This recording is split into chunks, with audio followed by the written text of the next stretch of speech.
Atlantis for STS-135, the final space shuttle mission. Introducing NASA astronaut Doug Hurley.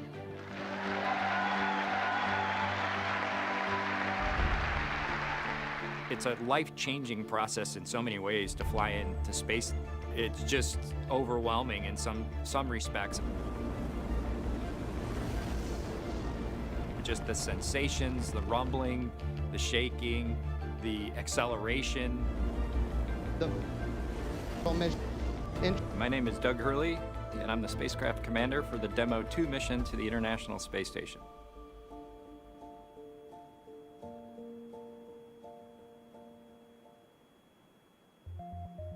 This will be the first time the Dragon had a crew on board, and so there's a myriad of objectives we want to achieve for this mission. What would work on orbit, what might not work on orbit, what would definitely work. To be able to just have the entire integrated team that's going to support us getting to and from space station, it was really neat being part of it. You know, we are the lucky ones that get to fly it, but we certainly not for 1 second take for granted the amount of effort that so many other people had to put into this to make it successful.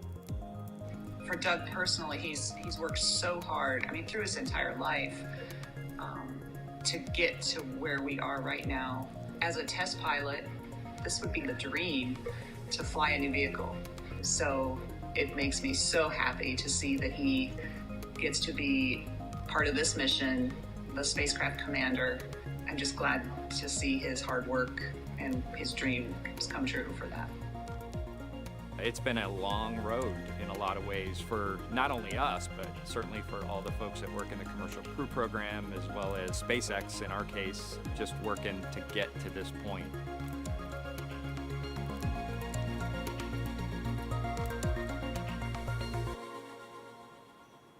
We're a little over 1 hour, 3.5 minutes away from launch. Now let's learn a little bit more about the man sitting next to Doug Hurley inside Dragon, NASA astronaut Bob Behnken.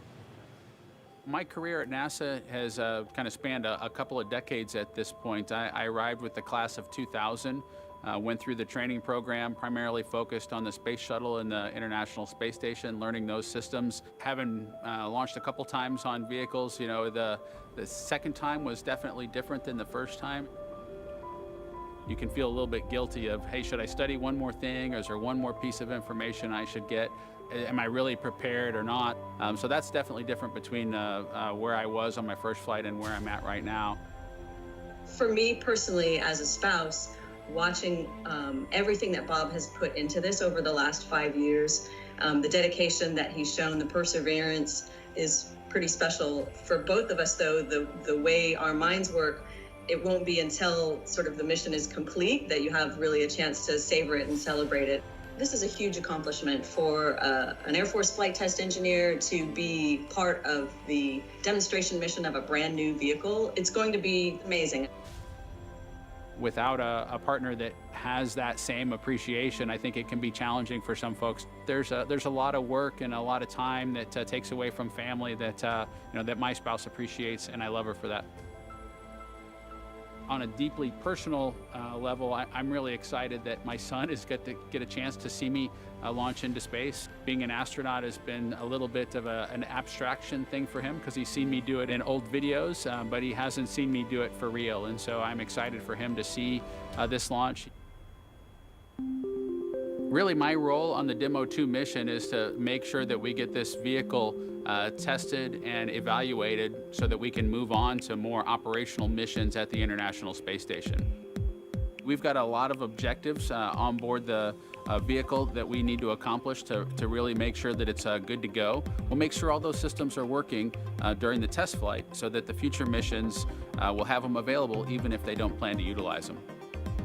Through years of the NASA team, helping to share that experience and teaching them the lessons that we've learned by going through this. Now there's another capability in the U.S. besides NASA to operate something of this magnitude. I want to thank the entire commercial crew program team that's worked together to get to this point where we've got vehicles and a launch pad ready to head to the International Space Station.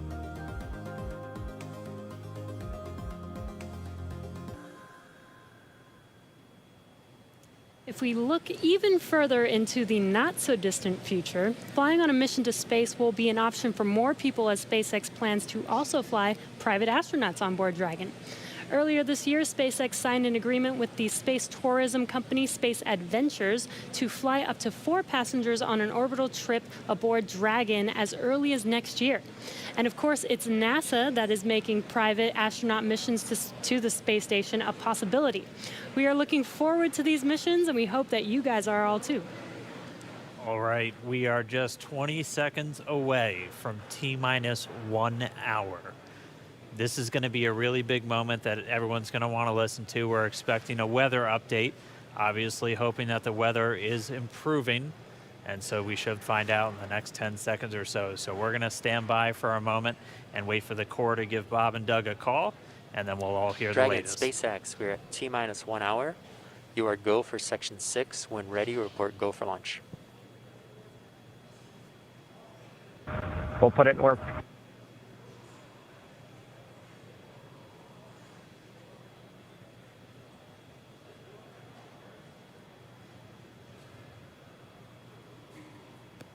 And that right there was a call for the crew to refer to some of their procedures. They do some final checks. You can see them checking harnesses, checking helmets, just making sure that they're strapped in and ready to go. And once they're done with that, the crew will report their readiness for launch.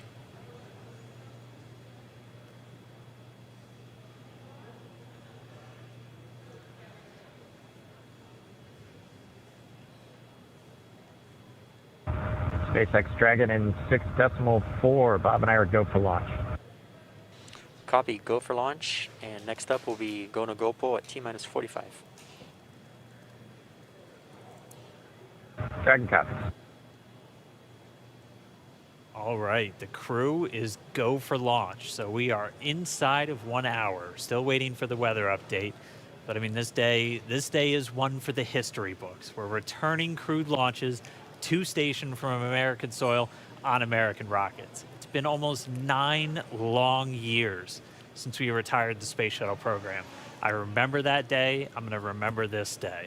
It's been a long road to get here, countless hours by thousands of dedicated professionals from NASA and SpaceX. It's been an exciting week, but this last final hour is just so exciting right now. Today's mission will be Crew Dragon's second test flight and its first test with humans on board. It's been an awesome countdown so far. Weather, we're still waiting for that update, so it's still a watch item, but the crew is go for launch, so at T-minus 45 minutes, hopefully we'll get an update on that weather. We've had a really clean countdown so far. It started with suit up just over 3 hours ago. The SpaceX team helping Bob and Doug put on their suits, conducting initial checkouts, including an initial pressure and leak check before they got to the actual walkout. And all of that done in that operations and checkout facility. The crew walkout was where Bob and Doug gave their final goodbyes to friends and family gathered outside the operations and checkout building before they began that roughly 20-minute ride to pad 39A. Really touching moment, saying goodbye to their family, both their wives and sons right in front of them. Yeah, a very touching moment. It's incredible to be able to watch these moments.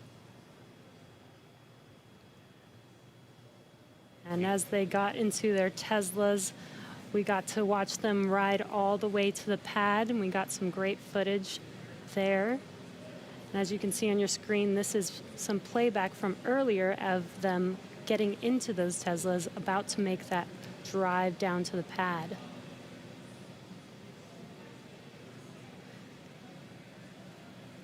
And once they got to the pad, they did take a minute to take in the sights, and they headed up the fixed service structure to begin the process called Crew Ingress, where Bob and Doug entered. And there you can see on your screen as they're coming through the crew access arm, entering the white room right before they are able to ingress into the vehicle there. Again, This was from earlier. Yeah, this all from earlier. And as we said, that white room, the last place on planet Earth they're standing before they climb into Dragon for the ride uphill. SpaceX carrying over a tradition that NASA had where that was traditionally the room from Gemini, Apollo, and the space shuttle, that last place. About 30 minutes ago, we're back with some live video here. The team was able to close Dragon's hatch with Bob and Doug safe inside. So we are under an hour ago. Things are going to pick up as we get close to that go, no go to begin propellant loading and then arming the launch escape system. The crew pull for readiness was completed at T-minus 60 minutes, and the Dragon pull for prop load is coming up here in just about 30 seconds at T-minus 55 minutes. And then following that will be T-minus 45 minutes will be the internal mission control Hawthorne pull, and then the launch director's pull for propellant loading. When we get to about T-minus 40 minutes, the crew access arm will retract, and Bob and Doug will get the call to close their visors and arm the launch escape system. This is the automated system in place that can fire the 8 Super Draco thrusters on Dragon to quickly separate the crew from the rocket, either on the pad or during the flight on the ride uphill. And then once we reach T-minus 35 minutes, propellant loading for the Falcon 9 will begin. We got there on Wednesday. We got all the way down to about 17 minutes before launch before we had to cancel because of weather. But we're optimistic right now. Conditions have been improving, and so we're looking to press ahead once again into loading fuel onto that Falcon 9 rocket. Throughout the countdown, we've been getting some incredible views of the astronauts inside Dragon, just making all of their final preparations, some close-up views of their suits and on the displays as they just are strapped in and ready for launch. The teams often describe the suits as an extension of that Dragon spacecraft. You can always think of it as a mini spacecraft inside of a spacecraft. It's got all of the life support, everything that they need, just like the capsule The itself. countdown 1 technical pull is complete. No constraints to proceed into launch escape system arming and propellant load. And there's that call out that the crew is ready. They are ready to load prop onto Dragon. So we are pushing forward towards T0. And while those suits do look great, they are also engineered to connect directly into Dragon's seats to provide communications, cooling, and the ability to pressurize if necessary. All right, well, we did get the call out that the technical teams on the ground are ready for launch escape arming and propellant loading. Again, things starting to pick up, things really starting to feel real. Let's jump down real quick to the team at Kennedy, see if you guys are just as excited. I can't sit still right now. It's starting to feel real. Yeah, it's hard to sit still in here, right, Leland? That rocket fuel going through my veins still. I know. It's so awesome when we see them sitting there in their suits. We're less than an hour away now. So far, things look like we might make it. We might make it. So I want to ask you what it was like the first time you put on a spacesuit, when you knew you were going to space. Oh, that was February of 2008. We were in the ONC building getting the pumpkin suits on. A little bit different than the SpaceX fly SpaceX suits. But it was kind of surreal, you know, and to think that all of these, I took 10 years of training to fly in space. It took me 10 years from when I got in the Corps in 1998 to flying in February of 2008. So it was a long road to get there, but it was so worth it and so sweet. And, you know, learning how to use the green apple, the connections for oxygen, for cooling, much different than these suits that we have here with SpaceX. And so it's a lot more complicated to go through that whole series of things that you have to do to make sure you're safe in the suit. But we've evolved, we're ready, and they look so cool and calm and collected in their suits and in the vehicle. They're focusing and getting ready to fly in space. And there's so much excitement around the center. I know, Leland, you've been getting some messages. You got another message from another astronaut. Yeah, Sonny Williams. Okay, so Sonny, She's kind of the best. She's Sonny is she's awesome. commercial crew also. She was one of the original cadre. She was one of the original 4 who trained with Bob and Doug from the beginning of the commercial crew program. And she's one of my classmates. Look at her there. What is she wearing? There she is. Hey, the Sonny. meatball. I forgive you, Sonny. No, she had the worm one on Wednesday, so she wore the meatball today. So She's it's the best. But now she can wear the worm ball, I guess. Yes. The worm ball, yeah, she can mix it up. But yeah, Sunny's awesome. She's training to fly on the Boeing Starliner in the not too distant future. So really glad she's watching and showing some love. So thanks a lot, Sonny, for sending that note. And again, we're looking at a live view of the Crew Dragon on top of a Falcon 9 rocket. You can see the crew access arm to the right of your screen. That's the hallway that Bob and Doug walked down to get into the White Room, which was the last place we saw them standing up before they climbed inside Dragon. And again, a wider shot there of Launch Complex 39A, where we are inside of an hour from liftoff, and I think we're just a couple minutes away from the pull we're going to hear before they start propellant load.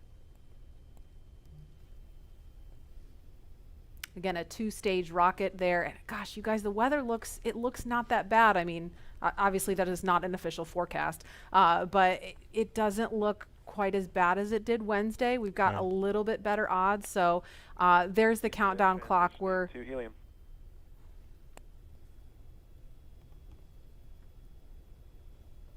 going to pause to listen to that comm.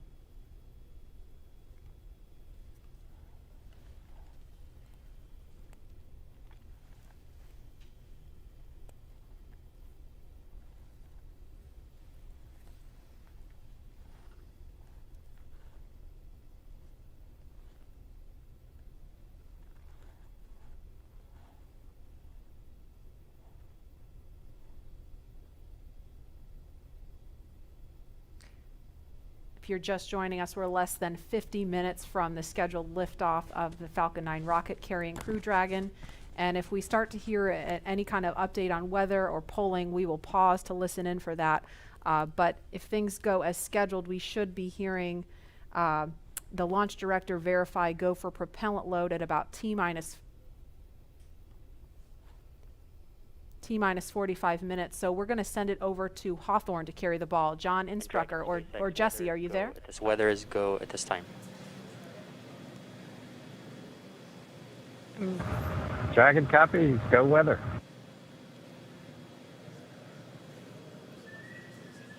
And there you heard that call out. So far we have good weather. We are go for launch today. This is getting really exciting. I don't know about you, Dan, but my heart is beating pretty fast right now. Yeah, we've been waiting for those words since Wednesday. Oh, and yeah. we did hear a call to the crew, just in case you missed it, that they were only tracking one final weather constraint. It was the cumulus cloud rule. They were expecting it to clear up within 10 minutes, and it's cleared up now. So we are currently go on weather. Yes, and it's been pretty incredible to be so close to launch, and the road leading up to this point has been pretty incredible as well. It has been. It's been a partnership between NASA and SpaceX. We've been working together since SpaceX started flying cargo to the International Space Station, now getting ready to launch crew.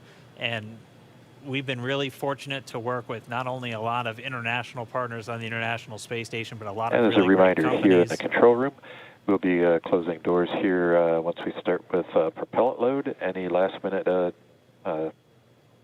bio breaks, please go ahead and accomplish those in the next few minutes. And the launch director just getting the teams ready. We'll be coming up on that propellant loading. Again, that starts at about 35 minutes prior to liftoff, so in about 12 minutes from now. There's going to be a go, no go coming up really soon. So let's go over to our man, John I, for the latest. John?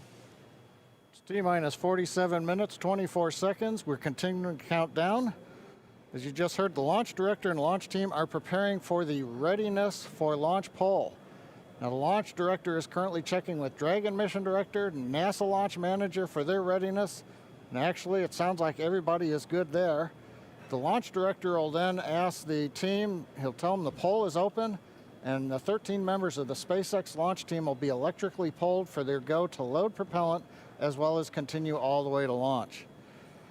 Now, we will hear that poll results and a briefing from the launch director at about T-minus 45 minutes. The good news right now is that the weather is go. All the conditions that were read shortly a while ago at T-minus 1 hour have cleared.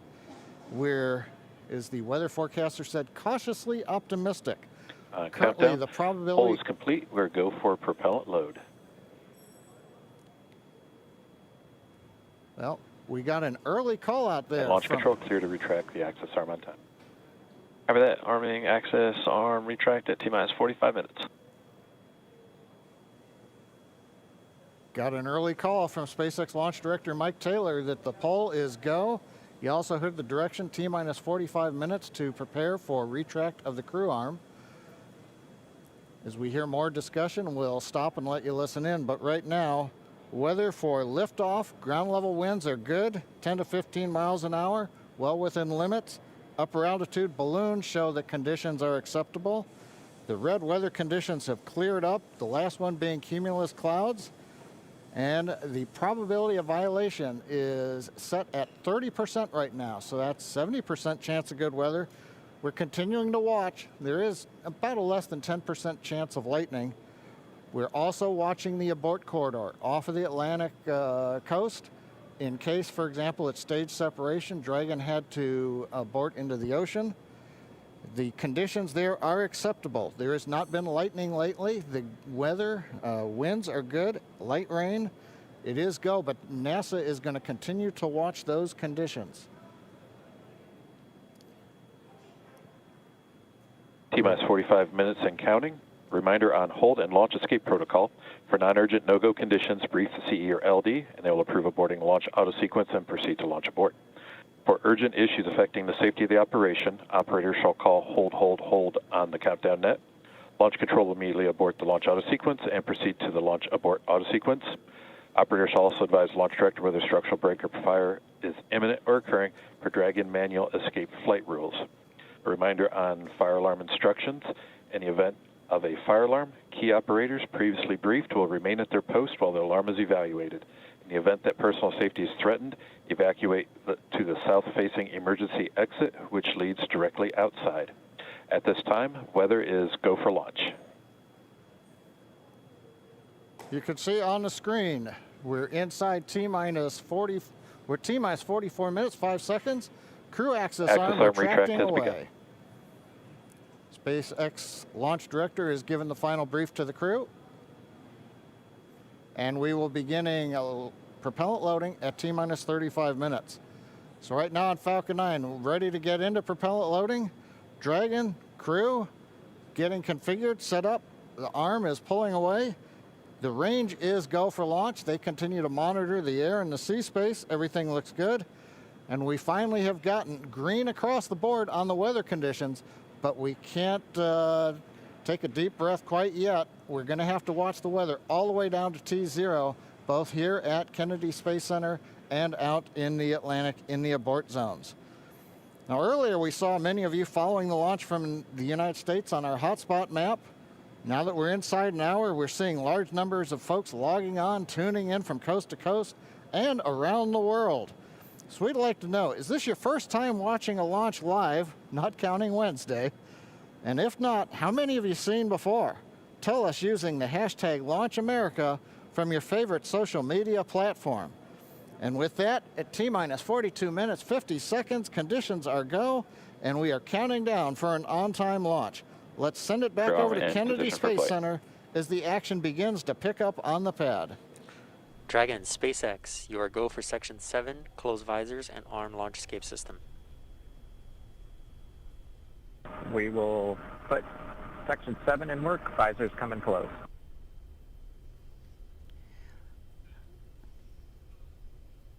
All right, the countdown clock is continuing to tick. My heart is continuing to beat 5 million beats a second, and we are getting so close.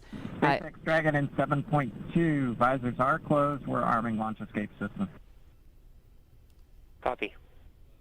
And as you just heard, the crew is arming the launch escape system. That is one of the absolute last big milestones prior to liftoff, other than nominal Falcon operations.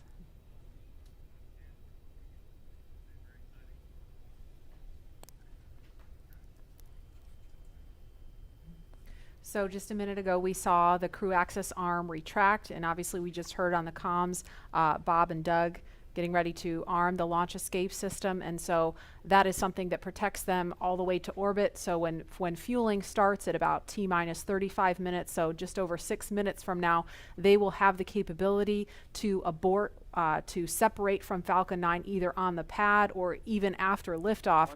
That's a critical safety capability. and we are going to go over to Hawthorne now to take us through these next minutes. Jesse? Section, switch in to nitrogen. And we did hear that call out that they are arming the launch escape system, so very exciting. SpaceX has designed Crew Dragon and Falcon 9 to be the safest launch system ever flown. So we brought back Nick Picone, SpaceX's Nick Picone, to talk more about this again. Thanks for coming back and joining us today, Nick. Hey, Jesse. Happy to be here. Still monitoring the launch here with our recovery and ground operations teams. Awesome. And Nick was our mission manager for our in-flight abort test earlier this year and now works on the Starlink team. Nick, on Wednesday, you talked about the launch escape system. Could you just give us a brief summary today for those that are joining today? Sure. So the launch escape system, again, is our ultimate safety feature to keep Bob and Doug safe in the event of a major Falcon anomaly on the pad. The system is designed to automatically fire if either vehicle detects a dangerous condition developing. And if that happens, Dragon will use its 8 Super Draco engines to push the capsule off and away to a safe distance away from this Falcon. This capability is absolutely critical. It's what keeps the crew safe, and we're now active and armed on the pad with it protecting the crew. And as you mentioned, the launch escape system allows the Dragon to separate and get away from the vehicle. I believe it goes into the ocean. What happens after it lands safely in the ocean? Correct. So for most of our failure modes, the successful end state is Dragon deploying parachutes, splashing down safely in the ocean. But since a launch escape can happen while the vehicle's on the pad or anywhere in flight up through orbit, it could be splashing down right off the coast of Cape Canaveral. It could be splashing down thousands of miles away in the North Atlantic. If that happens, to make sure we can get to Bob and Doug as quickly as possible, the Space Force's 45th Space Wing, Task Force 45, has pararescue teams staged and ready all around the world, ready to drop in and rescue Bob and Doug as soon as possible. And you mentioned that the launch escape system will keep them safe all the way up to orbit. What other options are there after Dragon is in orbit? Sure. So if for any reason we're unable to dock to the International Space Station, we have several pre-planned return trajectories, which will bring the capsule down to a splashdown point close to shore, where NASA and SpaceX recovery forces will be waiting to recover them. It'll look like an otherwise totally normal recovery operation, except for the early end of mission. This operation is something we're doing with one of 2 identical crew recovery ships. We do that because the landing sites, we want to maintain as much flexibility as possible. There could be changing weather conditions that bring down one site and leave the other one up. So we have those 2 identical ships, one in the Atlantic, one in the Gulf of Mexico. And our space operations team can redirect the spacecraft to go to whichever site is the safest option for the crew at that time. And with the vehicle, in almost any scenario, it sounds like the vehicle will land into the ocean. And it may look like a gentle landing into the ocean, but it's a pretty dynamic event happening. And you mentioned there are teams that are ready to go and rescue the vehicle and the astronauts on board. How do you prepare for something like that, especially with so many different scenarios that could happen? Sure. So we're lucky to have had about a decade of recovery experience with Cargo Dragon 1 in our previous trips to the International Space Station. That, along with our booster recovery missions, we've got a great team of recovery operators here who have a lot of offshore experience with our spacecraft. The system, though, that we took that experience, we built up a new crew recovery ship, 2 identical crew recovery ships, I should say, which have a lot of those lessons learned baked into the design of that ship and the operations. These new ships have complete medical facilities, an operational helipad, and redundant communications, power, and propulsion to make sure they're robust and ready for anything we encounter offshore. We've also done tons of training exercises with SpaceX team, the NASA team, and the rescue forces I mentioned earlier, practicing capsule recovery, emergency scenarios where we have to get the crew out of the capsule while they're still in the water, as well as those helicopter evacuations, taking off and landing from the pad many times so that we make sure the team is ready to do that. They're all staged and ready. They feel ready to support, and will be ready to call on us if anything goes wrong today. Awesome. It sounds like Bob and Doug are in some really good hands and will be safe no matter what occurs on the vehicle. So thank you, Nick, for joining us again, for walking us through all of those details. I hope you're just as excited as we are for a launch coming up here very, very shortly now. So we're going to send it over to KSC to Lauren. Thank you, Jesse. So as you just heard, fueling is about to begin at T-minus 35 minutes. We are about 50 seconds away from that. And so we're getting really, really close to the first launch of astronauts into orbit from American soil since 2011. The launch escape system is armed, which, as you know, happens before fueling. And Dragon propellant load, that's the propellants that are inside of the Dragon capsule, not the rocket. Prop load for Dragon took place weeks ago and just a few miles down the road in what we call Dragonland. And those propellants, they are MMH, or monomethyl hydrazine, which is the fuel that we use. It's hypergolic fuel. And NTO, or nitrogen tetraoxide, that's the oxidizer. Those two come together and they ignite in space to propel the vehicle. You don't need that TTEB or a third thing to ignite because hypergolic propellants don't require it. You just need the fuel and the oxidizer. And as you just heard, propellant load has started on Falcon 9, and that's awesome. All right, so that bipropellant system feeds all of the engines on Dragon. So Dragon has 12 service section engines in each, so there's 3 in each quad, 3, 3, 3, and 3. Those are used for on-orbit maneuvering for Dragon. There's also 4 additional Dracos that are underneath the nose cone for large Delta V maneuvers that the vehicle will perform. But the engines that Nick Picone was talking about earlier are Super Draco engines. We have 2 in each quad of the vehicle, so 8 total. And those are bigger engines with a high flow propellant system, and those are what lift Dragon off of Falcon 9 in the unlikely event of emergency that requires us to get off of Dragon, off of Falcon. Now, you probably remember, let's see, Mercury, Apollo, Soyuz, they have that big pointy tower on top. That's the launch escape system for those vehicles. It's actually just another rocket on top of the spaceship that lifts the vehicle off. In the case of Dragon, our escape system is integrated into the vehicle completely. And so that's just better from one less thing you have to jettison every single flight. But it also allows us to have escape capability from the pad before T0 all the way through to orbit. And so even if the very last minute, if we needed to get off of stage 2 while we're in space, we could actually escape to orbit. So yeah, that's the escape system for little baby Dragon here. Thanks, Lauren, and thanks for walking us through that, because I think it's really important that people understand that critical safety capability, and that's the whole point when we hear that launch escape system is armed. What that means is that in an instant, they can separate from Falcon 9, shoot up into the air, and they can splash down safely in the Atlantic Ocean under Dragon's parachutes. And it was designed to do that. So now that fueling is underway, it's been going on for about 2 minutes now. So they have that safety capability ready to go on standby in an instant if they need it. And so we want to go over to Hawthorne now for an operational update from John Innsbrucker. John? Send fuel and stage 2 fuel, all flow rates tracking nominally.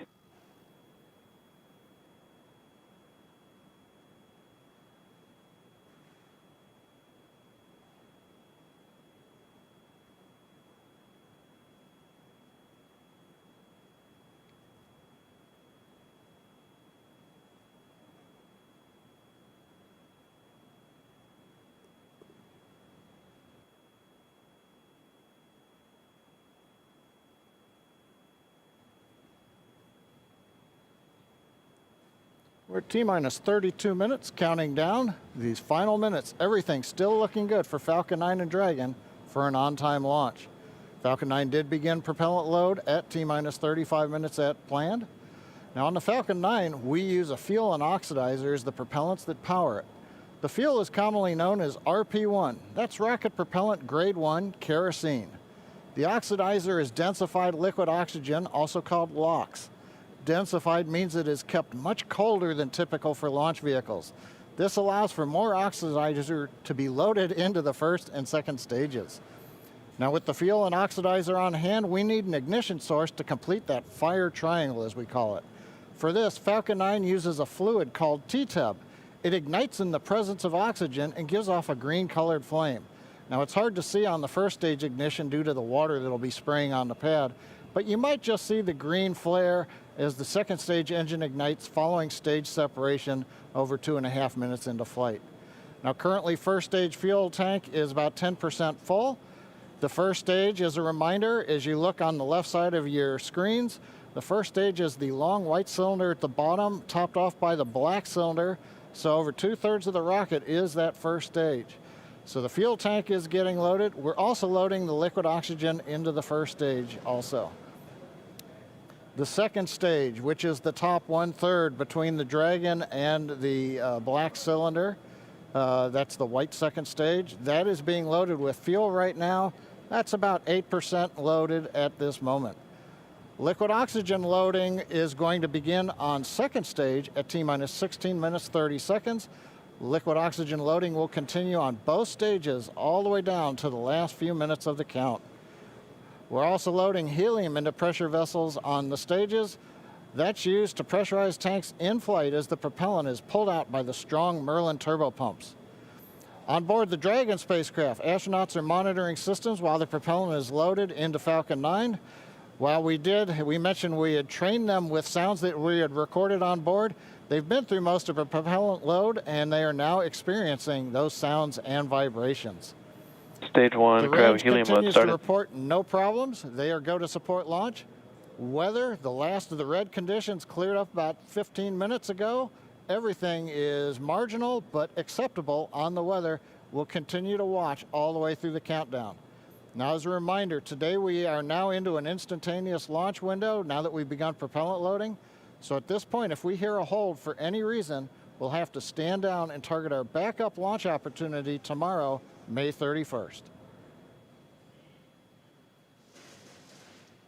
Thanks, John. For Demo 2, Bob and Doug's flight to station will take about 19 hours, and their journey is fairly similar to the trip our Cargo Dragon makes back and forth to the International Space Station, but with two noticeable differences, and that's docking and splashdown. And as we await T-minus 0, in just under 29 minutes from now, the ground operations teams are doing a series of system checks to make sure Dragon and Falcon 9 are both ready for liftoff. And we're continuing to get live views inside the capsule with Bob and Doug, and you're now also looking in firing room 4 down there at the Cape. Once we hit T0 and a successful launch occurs, we will watch Falcon 9 and Dragon make their ascent until the Falcon 9 first and second stage separates and sends Dragon on its way to the space station. And at this point, mission operators will prepare Dragon for on-orbit operations, where the vehicle will execute a series of burns that gradually raise its orbit to align more closely with the space station, as you can see in this animation. And just after putting Dragon into the same orbital plane as the station, the teams will get ready for Dragon's approach and docking maneuvers. The next Dragon will make its approach and actually dock with the space station. And this is a very different process from what we've seen with Dragon cargo deliveries in the past, which use a process called berthing. Berthing requires a spacecraft to approach the station and then stop so a crew member can maneuver the station's robotic arm to capture the spacecraft. Docking on this version of Dragon can be done autonomously with no crew on board the station. It's typically a faster process, both when arriving and leaving, but it does still require pinpoint accuracy to approach safely. Once captured, a spacecraft then gets attached to a common berthing mechanism, the same type of port that we use to connect each of the modules on the station together. It's a little bit slower of a process, but the hatches are significantly larger than the docking ports, which makes them perfect for bringing up those really big cargo items. Dragon will spend up to 120 days docked before preparing to return home. Following successful completion of Dragon's test objectives and cargo loading operations, the crew will close the cabin, perform final system checks, and configure the vehicle for undocking. Once the automated undocking sequence is complete, Dragon will complete 2 departure burns using its Draco engines, pushing it away from the space station. And then next up on the trip, deorbit entry and landing, or splashdown, which is going to cover all the operations following that final departure maneuver. That's going to include events like the trunk separation, closing of the nose cone, a deorbit burn, and then eventually as they get into the atmosphere, the deployment of the drogue and the main parachutes, and all of that ends with splashdown right off the Florida coast. At that point, teams from SpaceX will move in with their recovery ship, grab the capsule out of the water, and work to get Bob and Doug out of Dragon after a successful mission in space. So we are 26 minutes away from launch. Fueling of Falcon 9 is continuing. Let's check in one more time down with the team at Kennedy. Murray? All right, thanks, Dan. We are so pumped right now because things have cleared up and it looks like we might actually do this today. If you're just joining us, we are now 25 minutes, 46 seconds and counting from the first launch of astronauts to the International Space Station from U.S. soil in 9 years. This will mark the beginning of a new era where more people will be able to fly to space than ever before. And we want to share with you the results of a poll we asked a little earlier. If you could go to the moon, now it's not where the astronauts are going today, they're going to the space station, but if you could go to the moon, would you rather visit the South Pole where no one has been before or the Apollo 11 landing site? And it was a pretty even split. We had 46% of you say you would go to the moon's South Pole, and 54% of you would go to the Apollo 11 landing site. I kind of side with the Apollo 11 landing site because I'm a history buff and I want to see where Neil Armstrong and Buzz Aldrin set foot. So I don't know. What do you guys think? Lauren, which place would you go? I'm with you on that one. And I would love to go see that flag there and those footsteps, those footprints there. Still be there, right? There's no wind up there. Should still be there. Leland, how about you? I think I'm with both of you because it's just like, you know, the meatball, you know, the classic. Yeah. Going to the classic spot. And that's where all of it started. That's where all that inspiration came, even though I was an antenna engineer not seeing it. But besides that, that's history. And hopefully maybe it wouldn't have to be one or the other. That's true. Exactly. Yeah. I mean, yeah, we're going to learn more from going where we've never been before. Exactly. And so we need to go to the South Pole too. And we are thrilled to see all of you following along online. Thank you for answering our poll. And we're going to go over to Tahira, who's been monitoring all the action with less than 25 minutes to go. Tahira, I'm sure things are heating up online. Hey, Marie, I mean, you're completely right. Now that we have that go for launch, people are on the edge of their seat right now waiting on this historic moment to take flight. As you can see, photos are still coming in of just everyone around the country showing their excitement for this launch. And it's really been a touching thing to see how everyone's kept this excitement going from Wednesday's first attempt.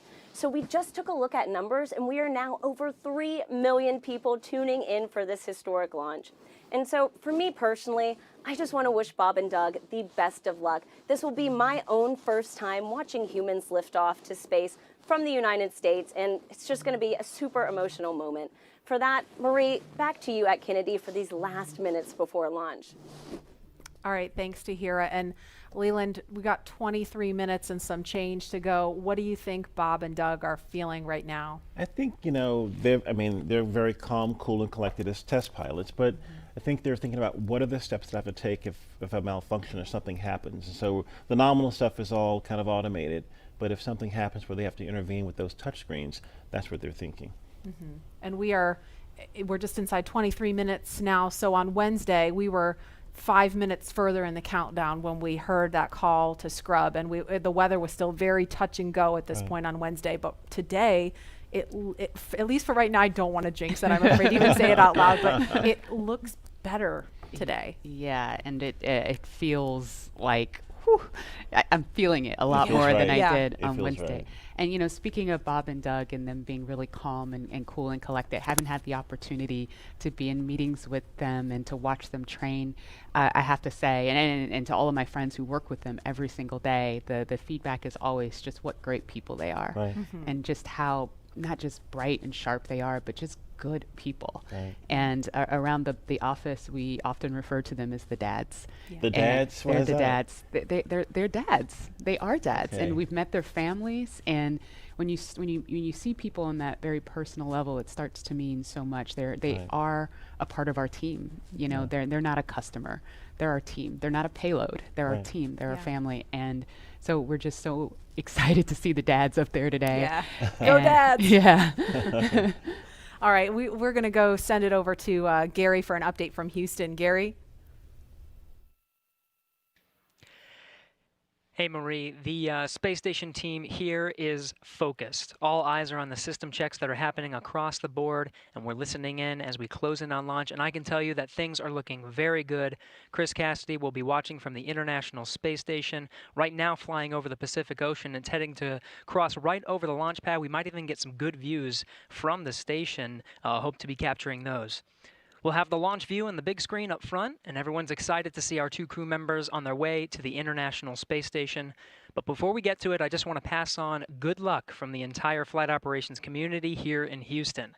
It's always exciting to be doing something wholly new and history-making with station operations, and we can't wait to see our team members Bob and Doug in low Earth orbit and heading to the International Space Station. That's it from us here in Mission Control Houston. I'll send it back over to the team in Hawthorne for the latest happening there. John. T-minus 20 minutes, 30 seconds. We're Strong continuing to started. count down. Everything is still looking good for launch of Falcon 9 and Dragon. 22 minutes, 45 seconds after the hour. Stage right 2 now on the RB1 right-hand load is side, complete. you can see a large white cloud coming off of the strongback. That is normal. As we get ready to load the second stage with liquid oxygen, we have to chill in the plumbing lines going up that strongback. And so as we relieve pressure, the moist, humid Florida air condenses around it, and that gives you the cloud. So that tells us that things are actually on schedule. We did begin propellant load at T-minus 35 minutes. Fuel loading on the second stage, I believe we just heard the call out that it is complete. First stage fuel load is continuing, and right now that's a little more than, that's about 60% of the way full. So things are looking good. Second stage is getting ready to begin the liquid oxygen loading. After they finish chilling in the lines that you see on the monitor, they'll begin the load at T-minus 16 minutes and 30 seconds. The range right now is go, ready to support. Weather continues to be go. As we inch our way closer, we're keeping our fingers crossed. We're waiting to hear if anybody calls out an issue, but for the moment, as you can see on the screen, it looks good. Now on the Dragon side, the Dragon mission director and the team there are reporting no issues. They've done their communications checkouts. The crew access arm, as you can see, is retracted away from the spacecraft. The crew is strapped in and they are ready to go. Now, final instructions will be going to the crew at T-minus 10 minutes. The crew displays will be configured for launch, and that setup will give astronauts Bob Behnken and Doug Hurley insight into how the launch is proceeding and provides constant updates on vehicle health.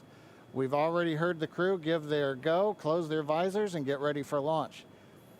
For Dragon, it'll enter terminal count at T-minus 5 minutes. When it transitions to internal power, we'll hear continued callouts on the countdown net as we get close to 0 and to liftoff. But right now, at T-minus 18 minutes, 15 seconds, everything continues to be go for an on-time launch.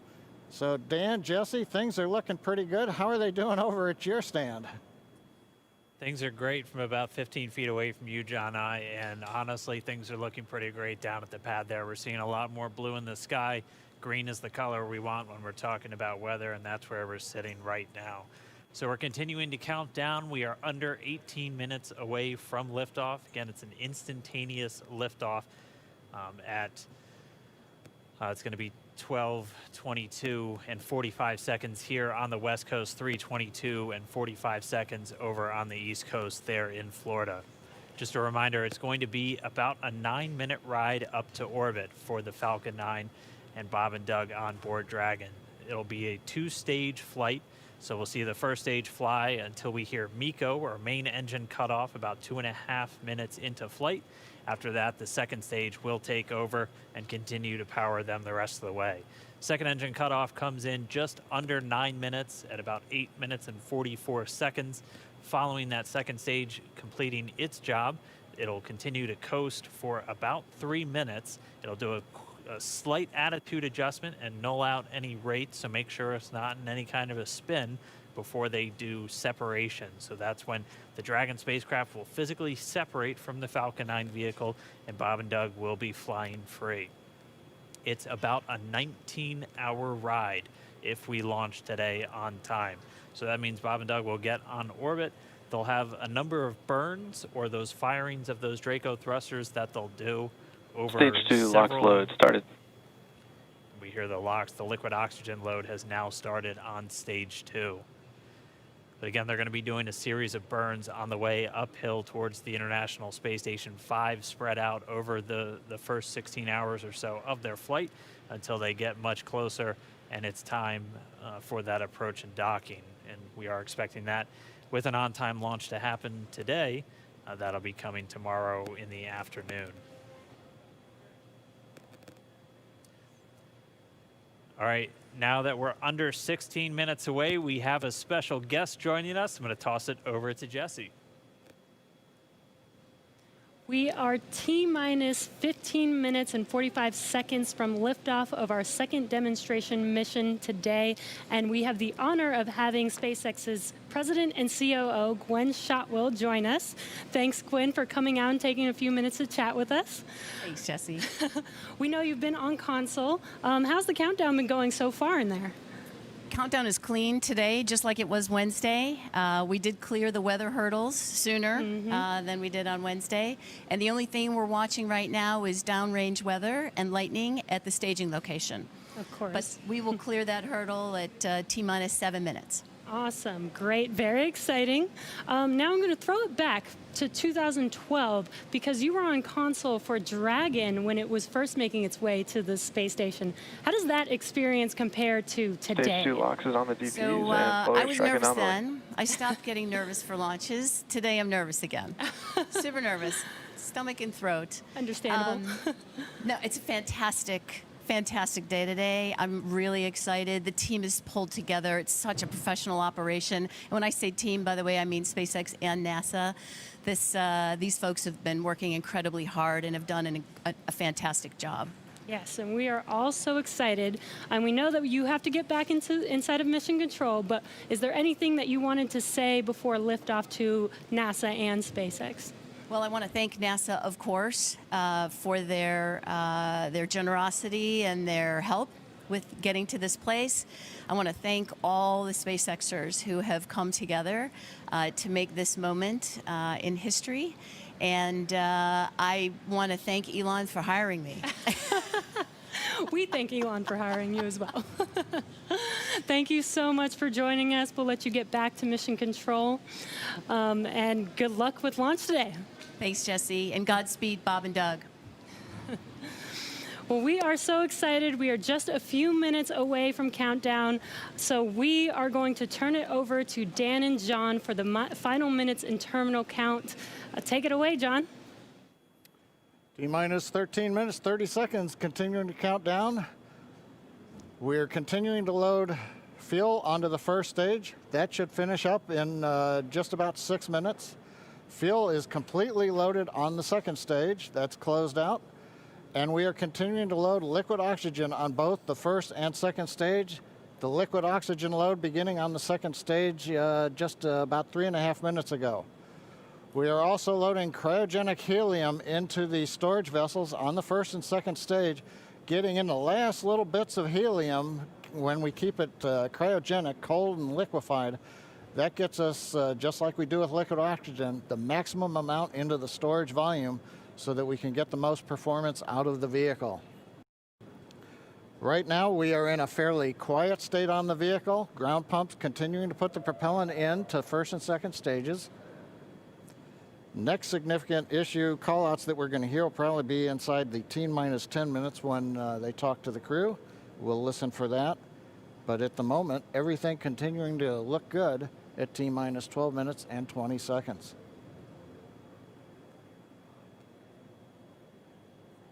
We're getting real close now, John. It's only a little over 12 minutes away. Just a reminder for everybody, it's about a 9-minute ride uphill. We'll have some dueling boxes going on as that first stage is going to be coming home while the second stage is carrying Bob and Doug into orbit. But obviously, we'll be keeping an eye on our astronauts the whole way uphill. Some of the calls that you'll be hearing, as there will be what we call performance calls over the Dragon to ground the entire way uphill. And you'll just hear some of the SpaceX engineers calling out trajectories and booster performance. So we're always looking for that word nominal. I know that's one of John's favorite words. That's one of mine too. We want to hear nominal as much as possible up on the way uphill. You might also hear some number and letter combinations, and those correspond to the different abort zones that Bob and Doug are in during their flight uphill. There's 1A and 1B, which signify that they're on the first stage. Those carry them from there in the Cape all the way up to about the very top of North Carolina. And then we'll have 2A through 2E or 2 Echo, and that will be on the second stage, and that goes from North Carolina all the way up to about the tip of Newfoundland, so in the northern Atlantic. And then there is a zone of the northern Atlantic that we're going to avoid, and so you should hear the call out be something similar to forward to Shannon, and that just refers to Shannon, Ireland, which they'll be going off the coast of Ireland at the later stages of the second stage if they have to abort. So just prepping you now for some of those calls. You're hopefully going to hear that word nominal a whole lot on the way uphill. 10.5 minutes. Things are pretty quiet. As John I said, it'll pick up right at about 10 minutes. We'll wait for the crew just to confirm that their displays are in order. The crew is already strapped in and reported that they are go for launch. And we'll continue to watch the fuel gauges tick up on the Falcon 9 vehicle until fueling cuts off at just about 2 minutes prior to launch. Dragon, SpaceX confirmed displays are configured for launch. SpaceX Dragon displays are configured for launch. Copy. Bob, Doug, on behalf of the entire SpaceX team, it's been a huge honor to help you get ready for today's historic mission. Know that we're with you. Have an amazing flight and enjoy those views of our beautiful planet.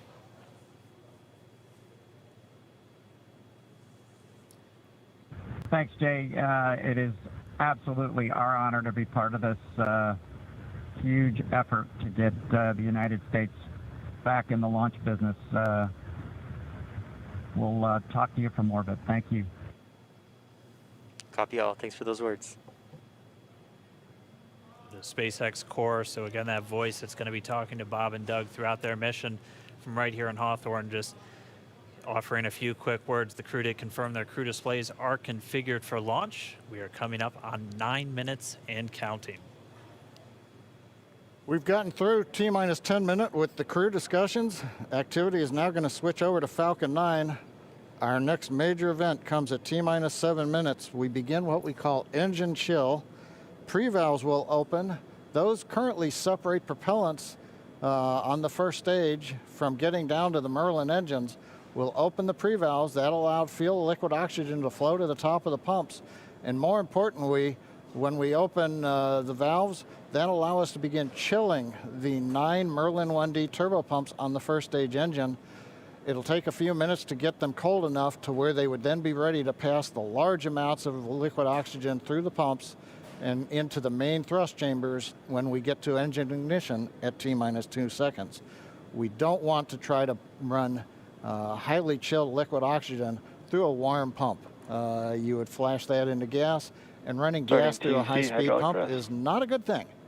So right now, we are waiting for T-minus 7 minutes. That'll start the engine chill. Shortly after that, we will also get the fuel shutdown.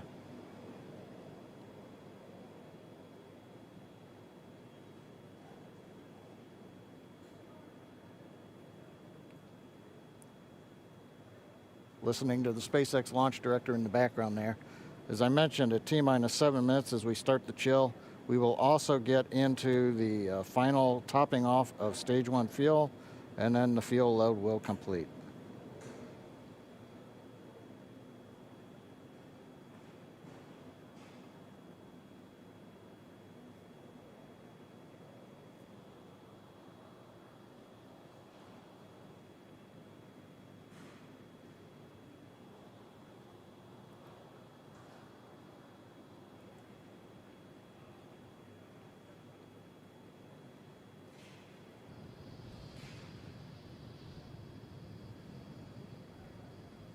Stage 1 and Stage 2 engine chill has started.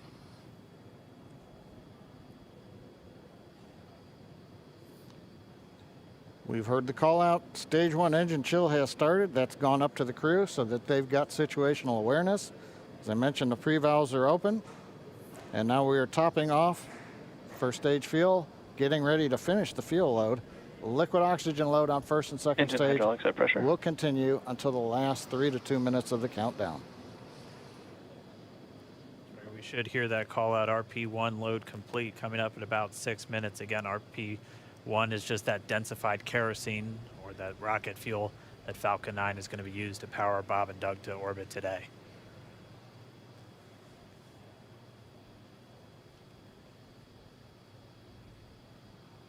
And stage 1 fuel is closed out.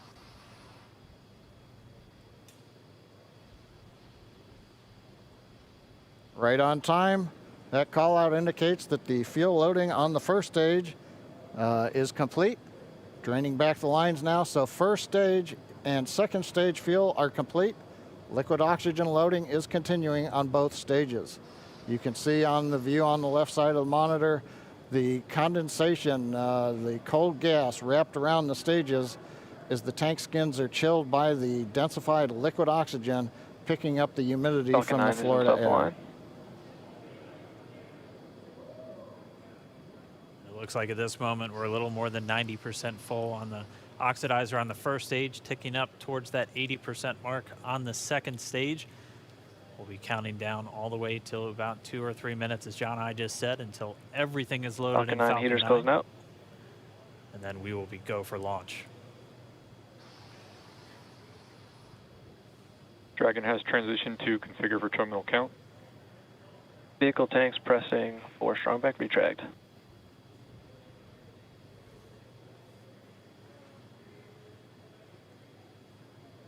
We're pressurizing the Falcon 9 tanks. We're going to open the clamp arm around the second stage and begin to retract the strongback.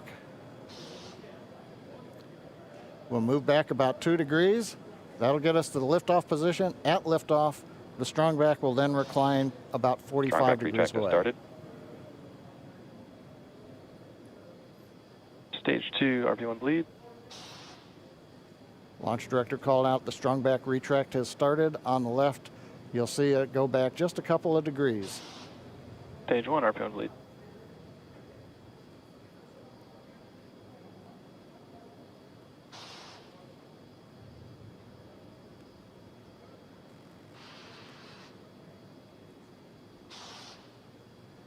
We are just 4 minutes away from liftoff. Again, at this moment, Bob and Doug are really just laser focused on those displays. They have insight directly into Dragon and the Falcon 9. They're able to see where their fuel loading is at, how everything's progressing down with the count. AFTS final setup started.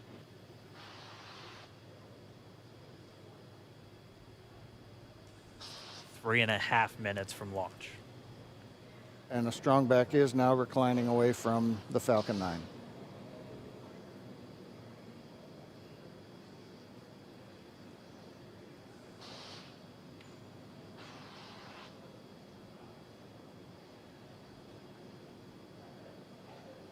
MVAC igniter purges.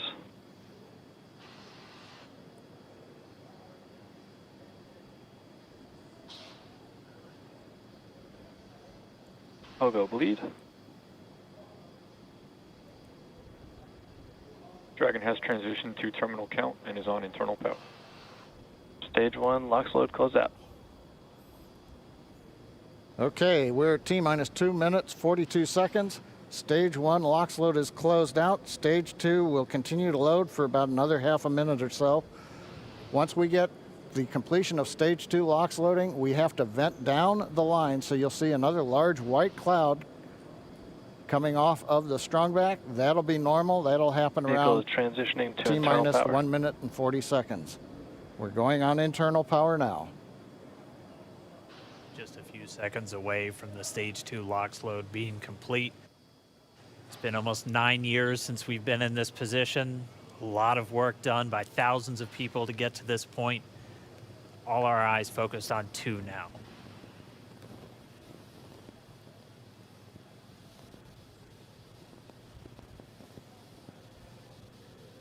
Stage 2 LOX load is closed out. Propellant fills are complete. Dragon is in auto idle. Stage 2 LOX load complete. All fuel, all oxidizer on Falcon 9. 1 minute 34 seconds to go till launch. Ground gas closeouts is starting.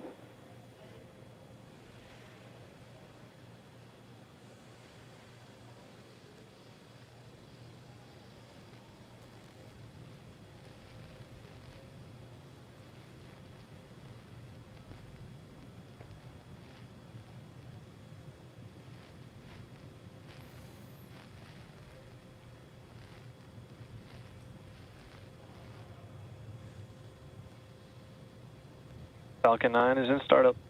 Dragon is in countdown. FTS is armed for launch.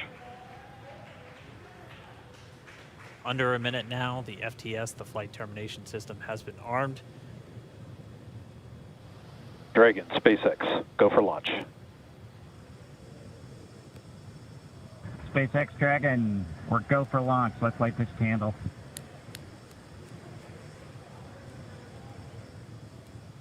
T-minus 30 seconds.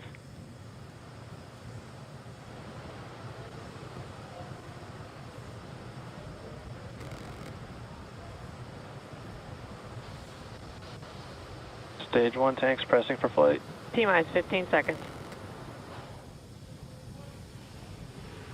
10, 9, 8, 7, 6, 5, 4, 3, 2, 1, 0.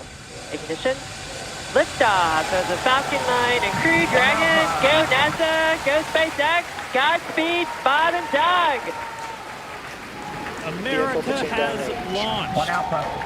And so rises a new era of American spaceflight, and with it the ambitions of a new generation continuing the dream.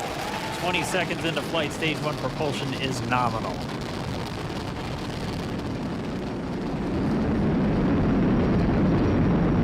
T plus 30 seconds into this historic mission. Flying crew on board Dragon and Falcon 9, and look at them go. Falcon power telemetry nominal. M1D throttle down. We're throttling down to get ready for the period of maximum dynamic pressure. We're in the throttle bucket. Reports say all systems are go. Vehicle is supersonic. We've exceeded Mach 1 on the Falcon 9. M1D throttle up. We're throttling back up to full power as we're through max Q. Copy, 1 Bravo. And we heard that 1 Bravo call out. That's just the second abort zone that they're in. They'll continue to be on this until the first stage has done its job and they switch over to the second. At this point, Bob and Doug pulling about 2.3 Gs, 2.3 times the Earth's gravity, already moving at over 1,500 miles per hour. We've heard the call out for MVAC engine chill. That's getting the MVAC engine ready to light. That'll come at about 2:44 into flight. Right now, everything continuing to look good. Next major event coming up is going to be the triple. We'll have main engine cutoff of the 9 first stage engines, stage separation, and then ignition of the second stage engine to continue to carry astronauts into orbit. Coming up in about 20 seconds. M1D throttle down.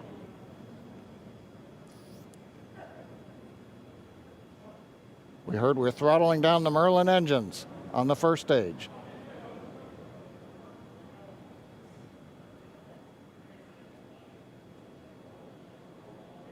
And we have Miko.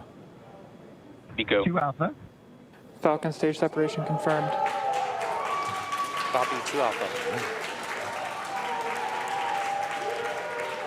MVAC ignition.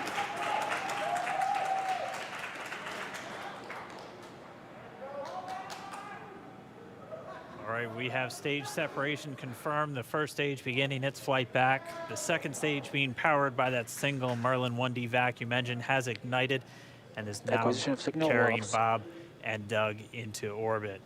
So they're going to continue under the power of this second stage. Stage 2 propulsion is nominal.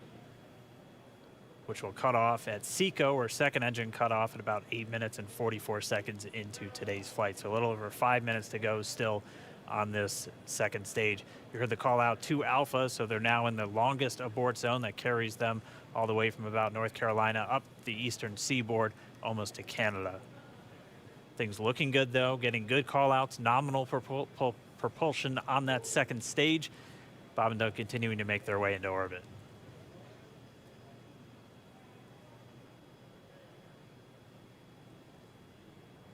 Dragon SpaceX nominal trajectory.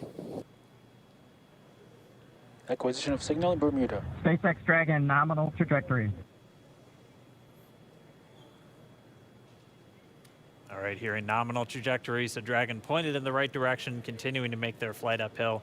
Heard acquisition of signal Bermuda. That's one of the other ground stations that they're using to get telemetry and data back from this spacecraft. Stage 2 propulsion is still nominal.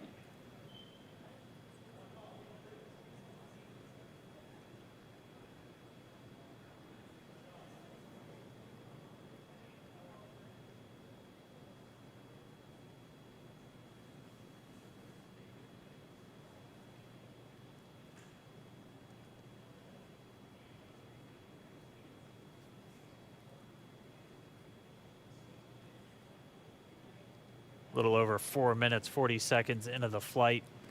Bob and Doug flying at more than 5,600 miles Dragon per hour. SpaceX nominal trajectory. Already almost 200 miles downrange from the Kennedy Space Center. Nominal trajectory continuing.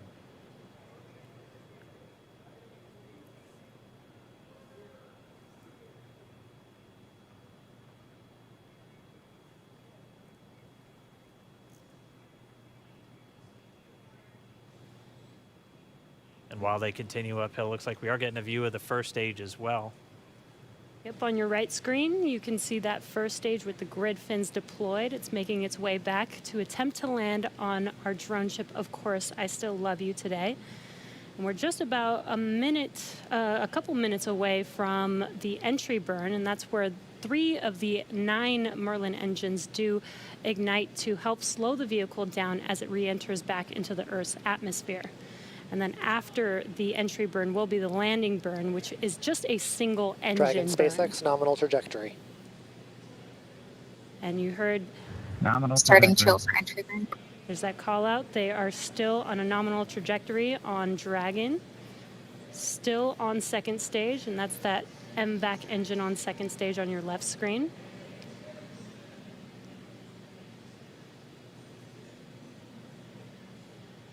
Again, on your right screen is that first stage booster coming back towards our drone ship, Of Course, I Still Love You. We're about a minute away from entry burn.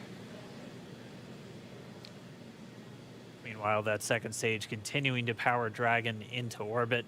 Again, if you're keeping an eye on that timer, that's going to continue to burn until 8 minutes and 44 seconds into flight. So a little over 2 minutes from now, we'll hear the call out SECO. It'll then be a little Stage under, 2 propulsion is still good. A little over 3 minutes until Dragon physically separates from the second stage of the Falcon 9 after the upper Dragon stage gets a SpaceX chance. nominal trajectory. Dragon copies, nominal trajectory. Continuing to check in with Bob and Doug as they are on a nominal trajectory. Just about 10 seconds away from that first stage, starting that entry burn on your right screen. We should be able to see that view live. Stage 1 entry burn startup.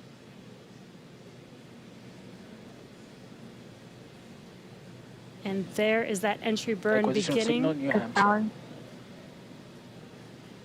This burn lasts about 36 seconds long. Stage 2 FTS is saved.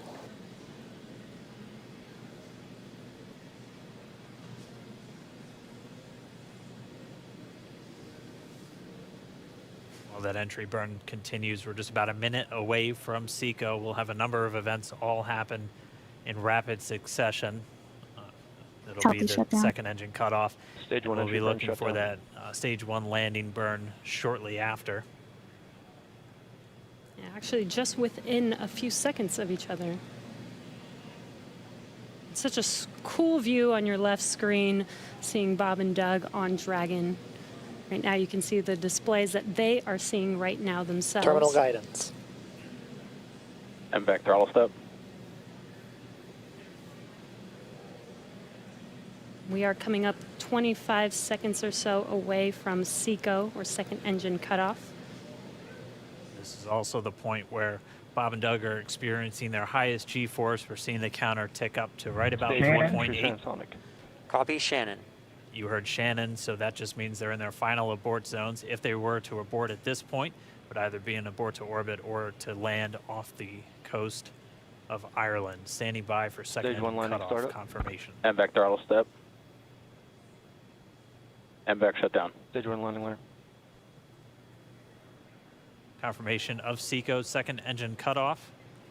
Now we are waiting for our first stage to make its way to our drone ship. Of course, I still love Dragon you. SpaceX nominal orbital insertion. Did Launch get escape system confirmation is disarmed. nominal Dragon orbital copy. insertion. Nominal Stage orbital 1 landing leg insertion. deploy. And what you're seeing on your screen is a live view of our drone ship, where our first stage will be coming down. Looks like we lost that live view, but we'll wait for confirmation of that landing shortly here. Falcon 9 first stage is successfully landed. And aboard there you can see on your screen, Falcon 9 has landed. This is the first Falcon 9 to carry Acquisition of signal humans to Newfoundland. orbit, so very exciting for us. And as you can see on your right screen, Bob and Doug are still making their way to their targeted orbit. M1D to recovery 1. So exciting today. M1D. It doesn't stop. It does not stop. All right, we did hear again that call out, good orbital insertion, so that means Falcon 9 and Dragon right now exactly where they're supposed to be. M1D to FRC on recovery 1. And it's right at about 12 This minutes is FRC. when Can you Dragon will switch over to separate. ECF9? Looks like we saw a 0G indicator floating around there. I know Bob and Doug owe us a little bit about what exactly that is that they brought up with them.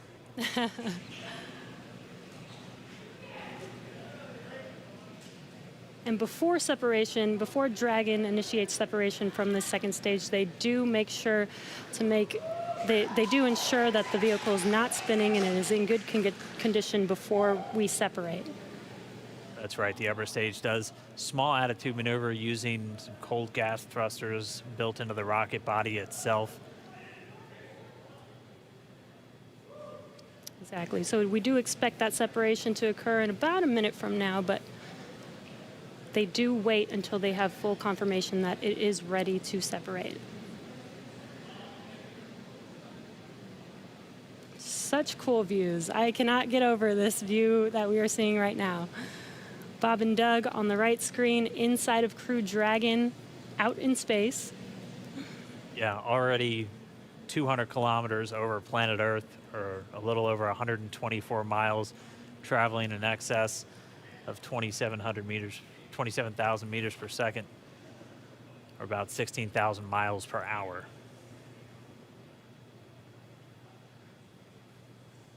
So again, we're just standing by. That separation event should be coming up shortly.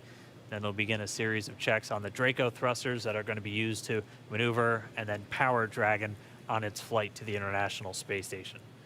Standing by for separation. Expected loss of signal, wallops. It sounds like we had an expected LOS loss of signal with one of the ground stations. Waiting for confirmation now of that. Dragon separation confirmed.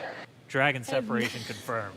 There is a great view right in front of you Countdown of one, Dragon December. separating. Separation confirmed. And there's that call out. Dragon is now officially making its way to the International Space Station today. Dragon SpaceX, with that separation call, we have a few words for you from our Falcon 19. Standing by. Dragon, Chief Engineer on Dragon to Ground. Bob Doug, on behalf of the entire launch team, thanks for flying with Falcon 9 today. We hope you enjoyed the ride and wish you a great mission. Thanks, Bala. Congratulations to you and the F9 team for the first human ride for Falcon 9, and it was incredible. Appreciate all the hard work, and thanks for the great ride to space. Copy all. Oh, Good and luck. proud of you guys and the rest of the team. Thank you so much for what you've done for us today, putting America back into low Earth orbit from the Florida coast. Copy all. Good luck. Godspeed.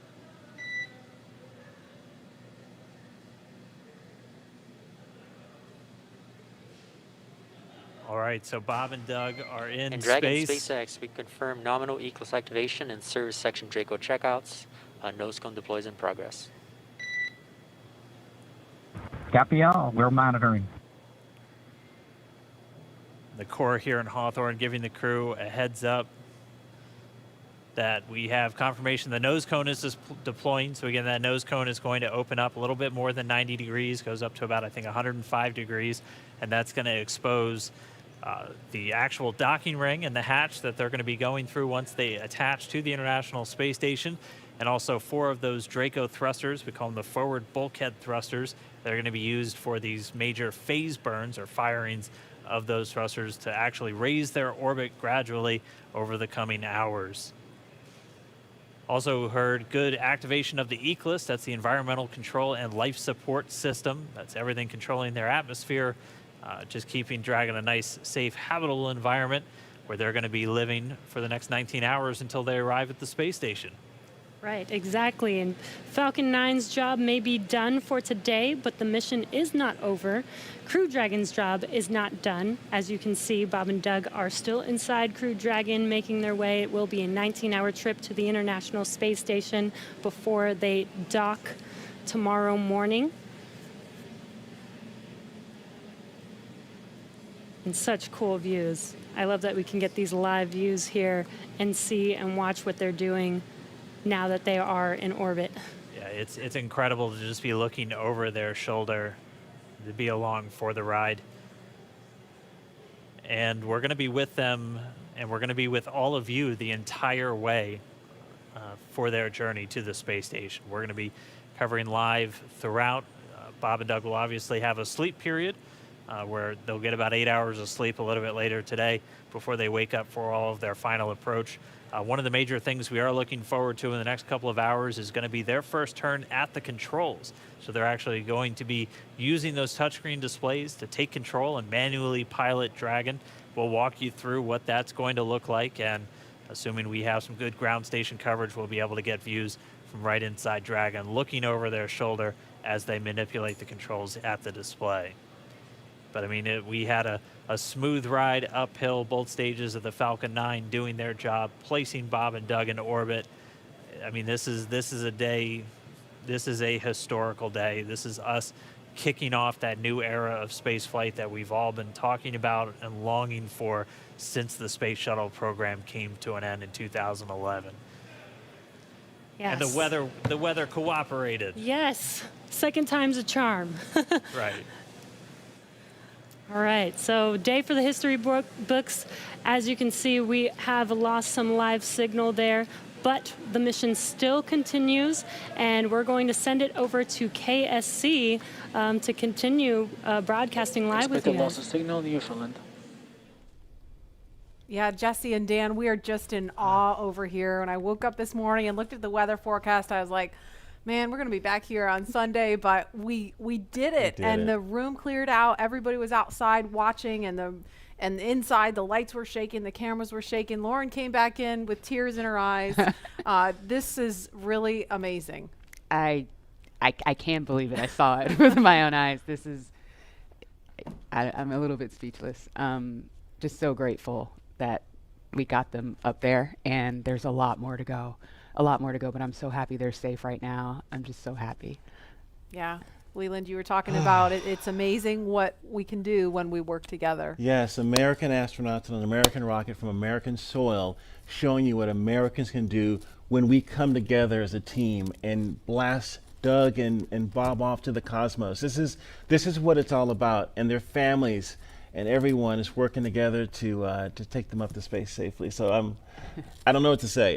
That rocket fuel is still in my veins, and I want to go get on the rocket. I know. Well, it's too late now. Maybe the next one. I know. But we want to go over to Daryl at OSB2. He's there with the administrator, who hopefully has more words than we do, because we're still kind of speechless. Daryl. Pretty incredible here, Marie, at the Operations Support Building, where a chorus of applause has been happening from the beginning of launch and throughout the various stages. Some very special guests were here to watch it. That includes President Donald Trump, Vice President Mike Pence, and NASA Administrator Jim Bridenstine, who joins me now. And you were with the President and the Vice President. America's back, launching human astronauts again. Tell me how you feel about that, and tell me about the President watching the launch and what happened there. So this has been a long time coming. It's been 9 years since we've launched American astronauts on American rockets from American soil, and now it's done. We have done it. It's been way too long. I want to give a lot of credit to Charlie Bolden. He was my predecessor as the NASA administrator. He fought hard for this program at a time when it didn't get any support in Congress. We now have an administration that is fully supportive of our spaceflight initiatives, not just on the exploration, discovery, going to the moon, onto Mars, but also from a Space Force perspective. Our budgets are going up, things are strong, and today was just just an amazing day. You know, one of the things the President did right out of the gate when he became President is he created what's called the National Space Council, and he put the Vice President as chairman of the National Space Council. And on that National Space Council, you've got the Secretary of Defense and the Secretary of State and the Secretary of Commerce, the Secretary of Transportation, the Secretary of Education, the Chairman of the Joint Chiefs, all of these different amazing individuals that deal with space day in and day out. A lot of people don't realize how many parts of the federal government deal with space. And the Vice President invited those members of the National Space Council here as well. So we just had, and then we had members of Congress, bipartisan members of Congress, Republicans and Democrats, who have been involved in supporting this program you know, for a long time now. So I'll just tell you, I'm breathing a sigh of relief. But I will also tell you, I am not going to celebrate until Bob and Doug are home safely. Tomorrow, they're going to dock to the International Space Station. Tonight, I'm heading to Houston to be at the Johnson Space Center when that happens. So it's a bit of a relief. The nose cone is now open.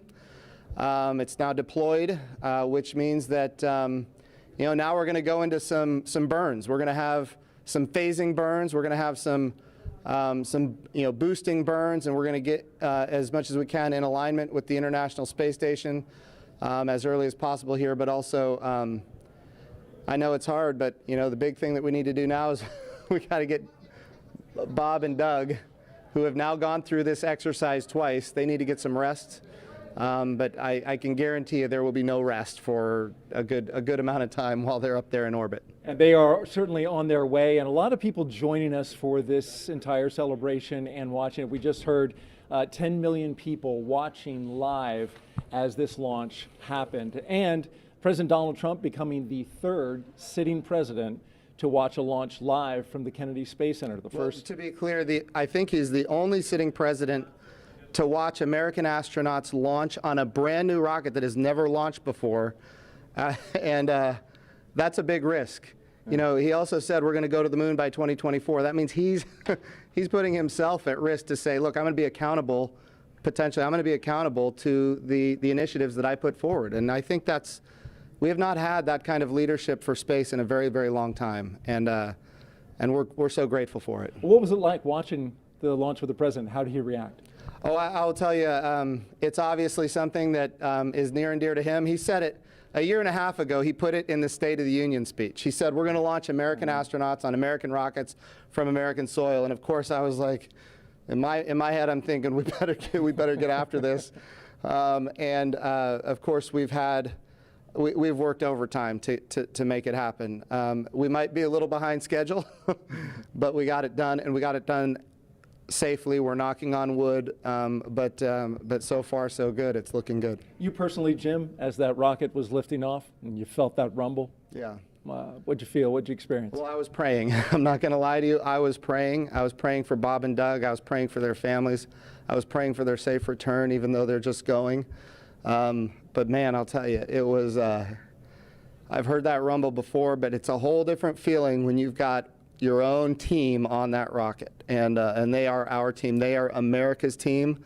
This is Launch America. This is everything that America has to offer in its purest form, And times are tough right now. There is no doubt.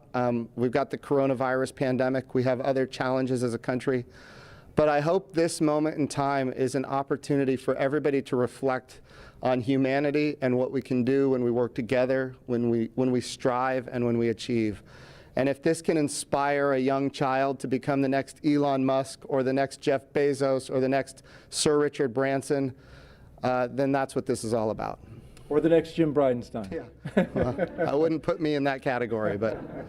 Well, we appreciate your leadership for the space agency at this time, and congratulations on an amazing day in the launch. Thank you. It's been a great ride. All right, very good. Marie, we'll send it back to you in the studio. Doug and Bob are on course to arrive at the International Space Station tomorrow, May 31st at 10:27 a.m. Eastern Time. And we'll be staying on the air for continuous live coverage along the entire ride to the station. So though our coverage here is concluding, we will turn it over to the teams in Hawthorne and Houston to take us through the next phases of the Demo 2 mission, all the way through hatch opening and a welcome ceremony on the space station for Bob and Doug tomorrow. That's right. And as you follow along, we invite you to tune into a post-launch news conference that's happening here at 6:30 this evening Eastern Time on NASA TV. We'll have NASA and SpaceX leaders here to take questions live on this unprecedented achievement in human spaceflight. And in addition to NASA TV, you can follow along always on Twitter at @NASA and nasa.gov for mission updates as it progresses. Here now are highlights from the mission so far. May 30th, 2020. Remember this day. You'll have this memory forever. The day America returned astronauts to orbit from U.S. soil.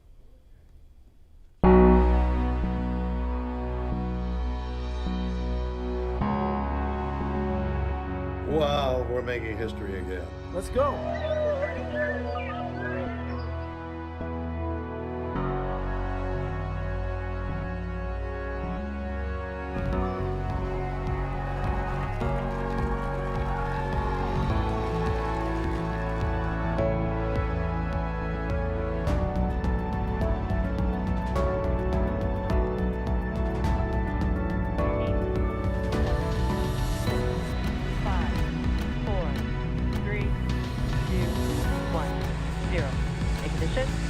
Liftoff of the Falcon 9 and Crew Dragon. Go NASA, go SpaceX, Godspeed, Bob and Doug. America has launched. So rises a new era of American spaceflight, and with it the ambitions of a new generation continuing the dream.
All right, well, we do want to thank Marie, the entire KSC team, for that great launch. Marie, Lauren, Leland, it was great being with you guys the whole time. But as we just said, the mission has only now just begun. Right now, Bob and Doug are flying free inside of Dragon after that successful separation from Falcon 9. We've got just under 19 hours until they arrive at the space station. We're going to be here with you the entire trip. Immediately after Dragon separated from Falcon, activation and rendezvous phase of the mission. During this phase, Dragon is configured for on-orbit operations. The phase begins after separation of Dragon from Falcon 9 and ends with the completion of the final co-elliptic burn. Our initial orbit today is 190 kilometers by 205 kilometers, with those values representing the perigee and apogee of the orbit, or the lowest and highest points over the Earth. That means the orbit isn't a perfect circle, but more like a slight ellipse. Over the next 19 hours, Dragon's going to execute a series of burns which will gradually raise its orbit to align more closely with the station. There are going to be 5 major burns or firing of those Draco thrusters on Dragon that are going to bring it close to station before we begin our final approach maneuvers. The first one is coming up in just a little bit, and it's the phase burn. Right now, teams are doing their go-no-go to get ready for that, and it's performed at the first apogee, or the highest point, of the initial orbit, and that's going to raise Dragon's perigee to a higher altitude. And after a calculated time, which is based on what our orbital data shows us, the boost burn raises Dragon's orbit until it's just 10 kilometers lower than the space station, followed soon after by the close co-elliptic burn to place Dragon on orbit roughly co-elliptic with the space station. This means Bob and Doug will be about 10 kilometers lower than the station during their entire orbit around the Earth. The fourth maneuver is the transfer burn, where we raise Dragon's apogee, or highest point of its orbit, to just 2.5 kilometers below the station. And we round everything out with a final co-elliptic burn to once again maintain a constant orbit beneath station. It's just 2.5 kilometers below. Then we get into the approach initiation and final stages of Dragon's rendezvous with the space station. This is also where we start what we call joint operations between the Dragon control team here in Hawthorne and the space station flight controllers in Mission Control Houston. The teams transition to those integrated ops roughly 45 minutes prior to approach initiation, which is another burn that really means Dragon's getting close. During the approach, SpaceX flight controllers work in tandem with the NASA team in Houston to activate and test out a number of systems on Dragon, including establishing bidirectional communications with the station using a system known as C2V2, which stands for Common Communications for Visiting Vehicles. They also set up a data stream from Dragon to the station, just giving another path for Dragon telemetry or data about its performance to come down to the ground and giving an additional command capability to astronauts on board the station. They'll also maneuver Dragon to the proper attitude and then initialize the navigation sensors used for that very slow and methodical approach to station. At approximately 5:24 a.m. Pacific time, that's tomorrow morning, Draco thrusters on Dragon will fire for the approach initiation burn when Dragon is about 2.5 kilometers below station and just about 7 kilometers behind it. This will swing Dragon up until it is about 400 meters directly below the station, and this maneuver will also move Dragon inside one of those 2 safety zones around the station that requires a set of go-no-go pulls with the different control teams. The first zone is called the approach ellipsoid, which is an imaginary shape measuring about 4 kilometers by 2 kilometers by 2 kilometers, which is essentially a large 3-dimensional oval.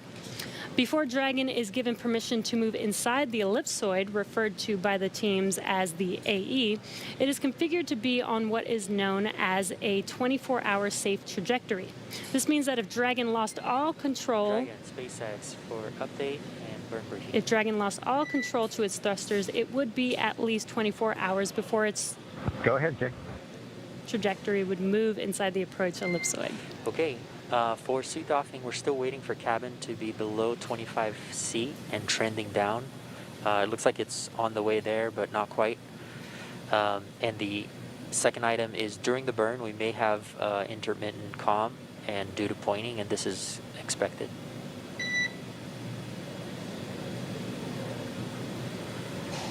We're just listening.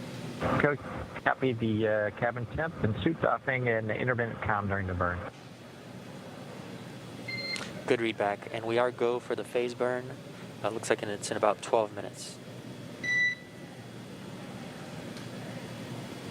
Dragon, go for the phase burn. We're just getting a couple of quick updates. They're still wearing those suits that they've been in since we saw them suit up in the O&C building several hours ago. Once temperature just comes down inside the cabin a little bit, they'll get to go to doff or just take their suits off. And you just heard we're less than 12 minutes now from that first burn called the phase burn. Getting back to where we're going to be tomorrow, though, once Dragon arrives at just 400 meters below the station, it's going to be what's known as Waypoint 0, and that's the first checkpoint during our approach.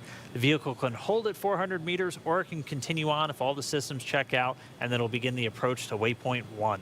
By this point, the teams will do a go, no-go for Dragon to move inside the keep-out sphere. It's another one of those zones around the station, and it's an imaginary sphere with a radius of about 200 meters. It's just another chance to confirm all the guidance, navigation, and control systems are working correctly on Dragon before we move it in really close to station. And it carries a similar requirement to the AE that Jesse talked about, where if Dragon lost all control of its thrusters, it would not go inside of that sphere for at least 4 orbits or about 6 hours instead of the 24 hours for the approach ellipsoid. Dragon's move from Waypoint 0 to Waypoint 1 will swing it up and out in front of the station, pausing at a distance of approximately 220 meters. At this point, it will be on what we call the docking axis, which essentially means it is directly in front of the docking port.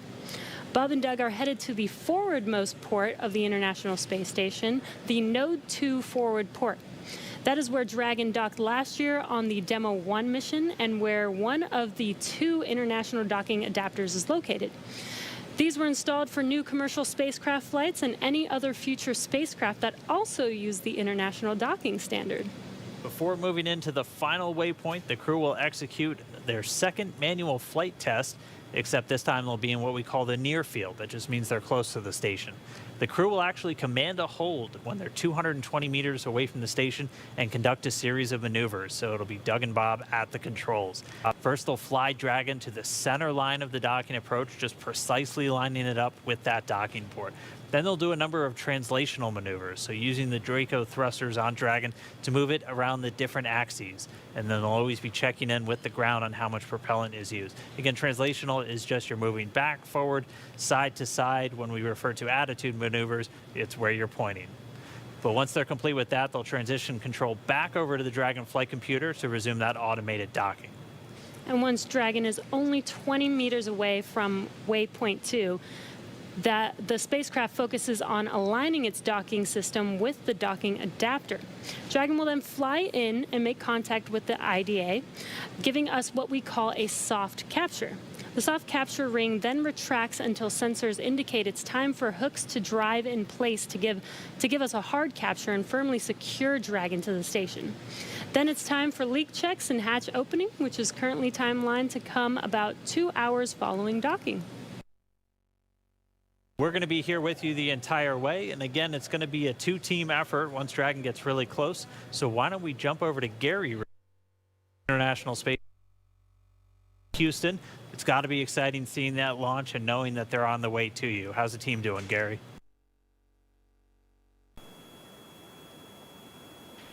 Dan, there is allotment from the room. We are closely monitoring Dragon's few burns that are coming up here. You both did a great job of describing some of those. From the International Space Station side of things, we're really in a monitor mode for much of the flight. Once it gets closer to some of the docking portion of the flight that you were going through, that's when we'll start really kicking into gear for joint operations. Just when the Dragon is just about 80 kilometers away, we'll start doing our checkouts of a system called C2V2.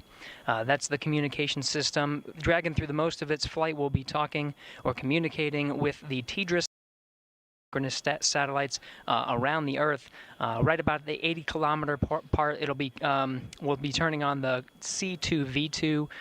That is the common communication for visiting vehicles and establishes a link between the International Space Station and Dragon. It'll be turned on for some S-band connections and testing some of the radio signals as Dragon makes its approach.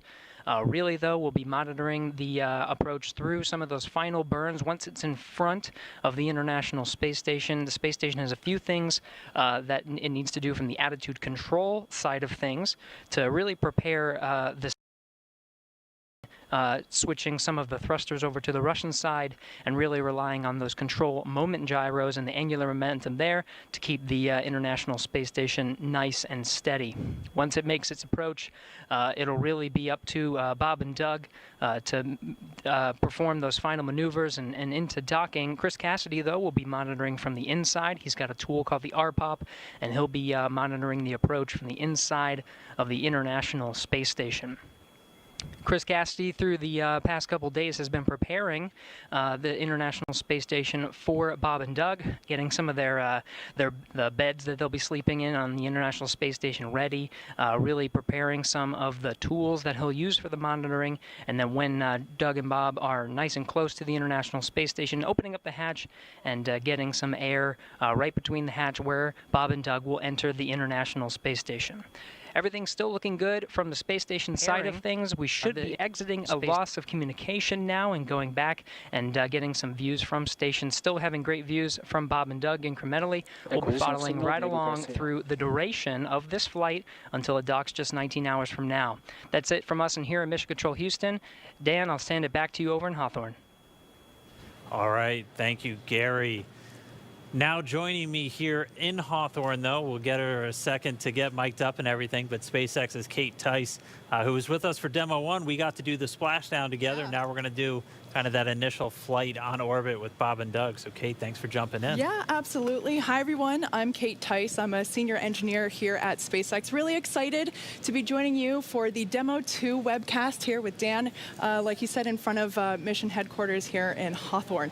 So, like he was saying before, Dragon is going to be performing a couple of different things going on in the next few hours. We're going to have 5 major burns, but at the moment, we are coming up to the first burn, which is the phase burn.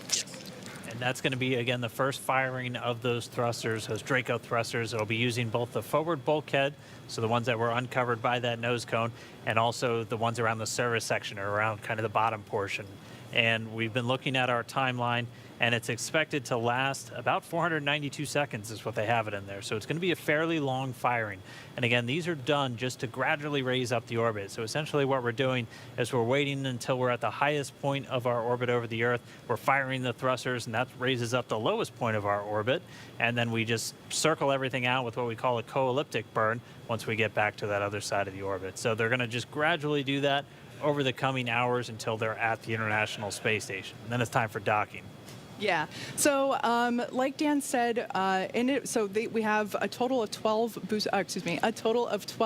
Draco thrusters on board of Dragon. In addition to the 4 bulkhead Draco thrusters, which we'll be using upcoming, there are 12 more Dracos in the service section, which is the area along the lower part of the Dragon capsule.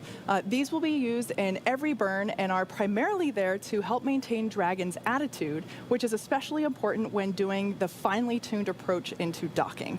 Now, they can also be used for smaller translational maneuvers, but right now we're approaching the phase burn, and that should be about 3 minutes. Yep, so we're just going to continue to stand by, wait for that phase burn.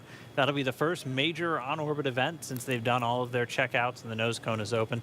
And then we'll be standing by. We should be having the first manual flight test coming up in just about 50 minutes from now, if everything goes well. So that'll be our first chance to watch Bob and Doug actually fly Dragon. And so, I mean, that's going to be really cool. Again, it's designed to fly itself the entire time, but it's the crew has the ability to step in should they need it, and they'll actually be stepping in and taking control. So they'll be flying a brand new spacecraft for the very first time. Yeah, something that I like to remind my friends and family, as we've been leading up to this launch for the last several days, this is a demonstration mission. And so like that far field manual flight test that we'll have coming up a little bit later, Bob and Doug, they're test pilots. This kind of mission is what they live for. for. If I remember correctly, it was 1981. Shuttle Columbia was the last time that we tested a completely new vehicle. So it's been a long time since anybody has had the opportunity to do a test flight like Bob and Doug are doing today and will be continuing to do for the next 19 hours. So that opportunity for them Dragon to SpaceX for suit doffing plan. that and opportunity for them observation on top. to take control of the Dragon capsule if, for some reason that they need to, that is one of the test objectives. Yeah, we're right now, cabin environments are stable. Our plan is to give you the go for suit doffing after the phase burn. And we are seeing Draco Orbit 2, Draco 4 is a little bit a low temperature out of family. We're not tracking any immediate concerns, but just wanted to make you aware that we are looking into that.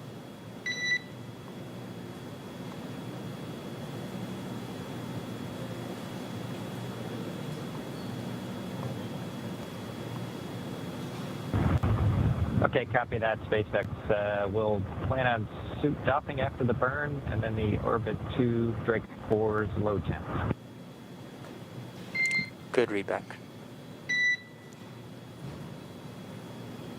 All right, so the crew is going to stay in their suits until after this phase burn, which we should be hearing start in just about a minute from now.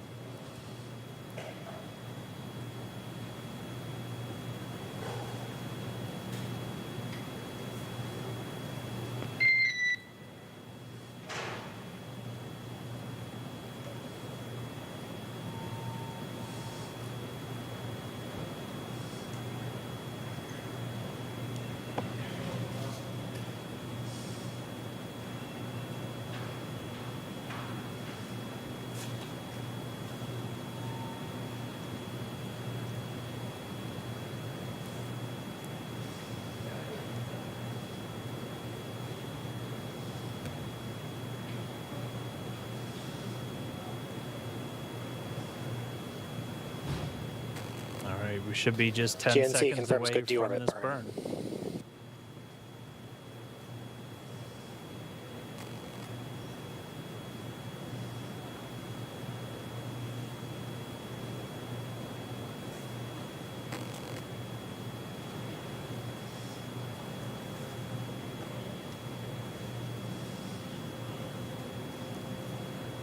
And we have confirmation the first burn is in progress. Again, this is the first of the 5 major maneuvers. This one's called the phase burn, using those forward bulkhead thrusters. So just those 4 Dracos at the very top underneath the nose cone to do these what we call delta V maneuvers. So just big changes in velocity that we're going to do to gradually raise this orbit up over the coming hours. So we're watching some of the screens. We're able to see the burn is in progress. It's expected to last for several minutes. So we'll just keep an ear out, make sure that everything goes well, and then we'll get a report pretty much the same time the crew does on how the burn goes. So we're really just looking for those words, good burn, after it's complete. Like we said, this is the first of 5 major burns that we will be performing over the coming hours. So this is basically the first major step in the free flight of Demo 2. Expected loss of signal, Diego Garcia.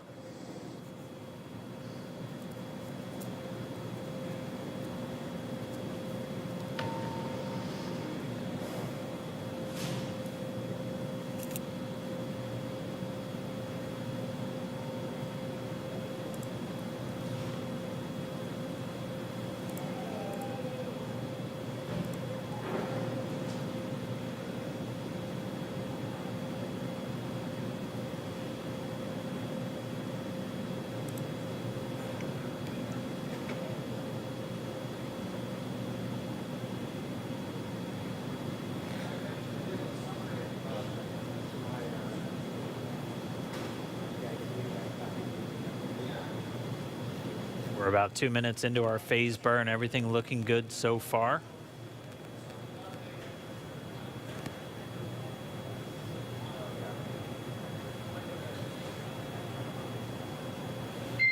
And Dragon SpaceX for awareness, burn is nominal so far.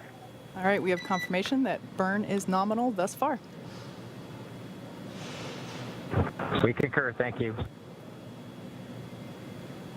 And again, Bob and Doug have insight into how this is going the whole way, just through those touchscreen control panel that they have right in front of them, those 3 screens. And when we get video inside the cabin back, hopefully as we're doing that manual flight test, you'll be able to get a really good close-up look at how they kind of have their window into Dragon itself.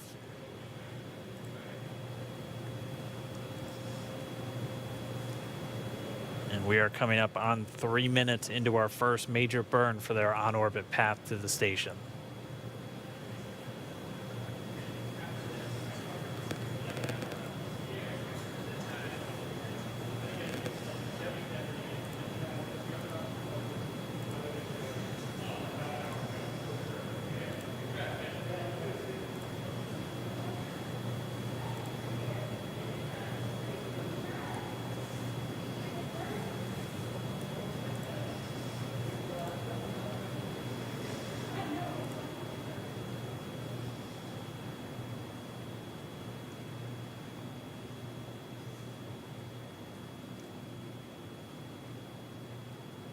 If you're just now joining, we are 3 minutes 45 seconds into the phase burn. This is the first major burn.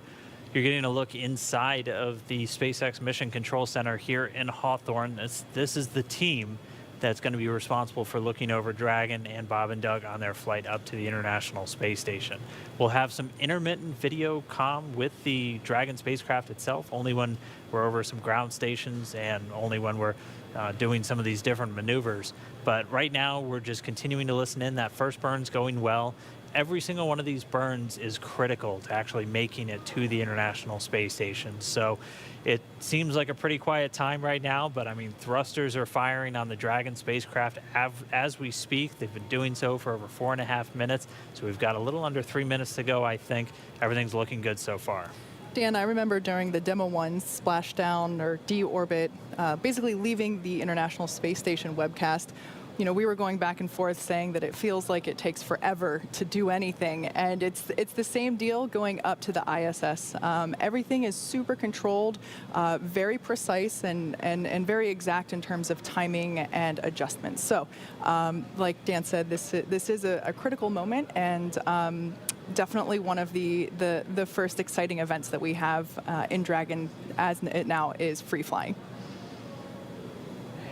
And just to let you know, anytime we have video with the crew during the flight, we'll do our best to bring it to you. So we're just getting a quick check-in on the teams in Mission Control and Hawthorne.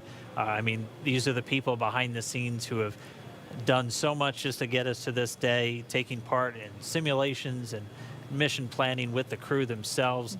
I mean, you're talking countless hours just to really rehearse everything for this flight before we get here, and we're here. Yeah.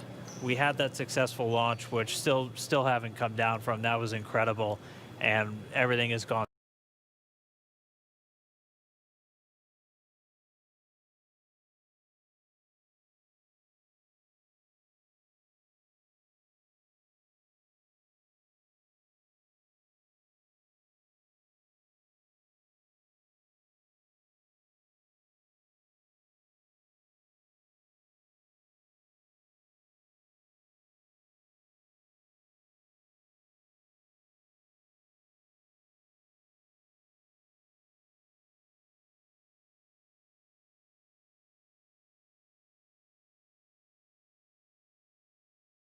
That we are running through now, and we'll continue to run through all through the duration of the mission. Bob and Doug have, you know, they are super familiar with what's going to happen and what they're expected to do. And we should be coming up near the end of the phase burn. Again, this is the first in 5. The next major one's going to be the boost burn. That's going to raise their orbit up to just about 10 kilometers below the station itself. And so they're just going to get closer and closer in these incremental steps. And you'll see in this graphic that when they do these burns, it looks like they're kind of doing a little bit of a loop-de-loop. This graph is in relation to the space station itself. So on one axis, the Y, you have how far below you are, and on the X, how far behind the station you still are. It's not perfectly to scale. Dragon, SpaceX, nominal burn.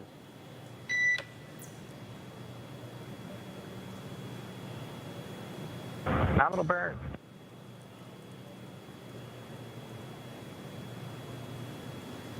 And we just heard the 2 words we were hoping for, nominal burn. So 1 burn out of 5 checked.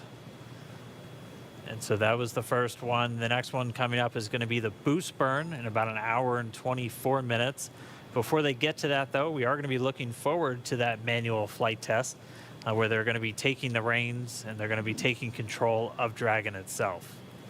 Yeah, so in preparation for that moment, I highly encourage you all to check out the simulation that we have on SpaceX.com. It's actually an awesome opportunity for you to test your own skills at steering. Hey, Dragon, SpaceX, we are disabling cameras, and you are go for suit doffing and on-orbit cabin configuration. Note that camera caps, which will be tethered, can be found in location 8, and cameras are currently configured.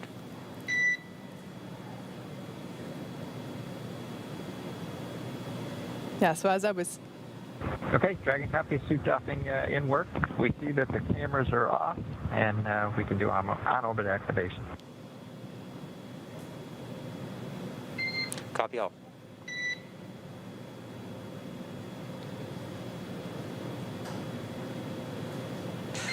And Dragon, also at your convenience, if you can confirm the gas detectors are off location 14.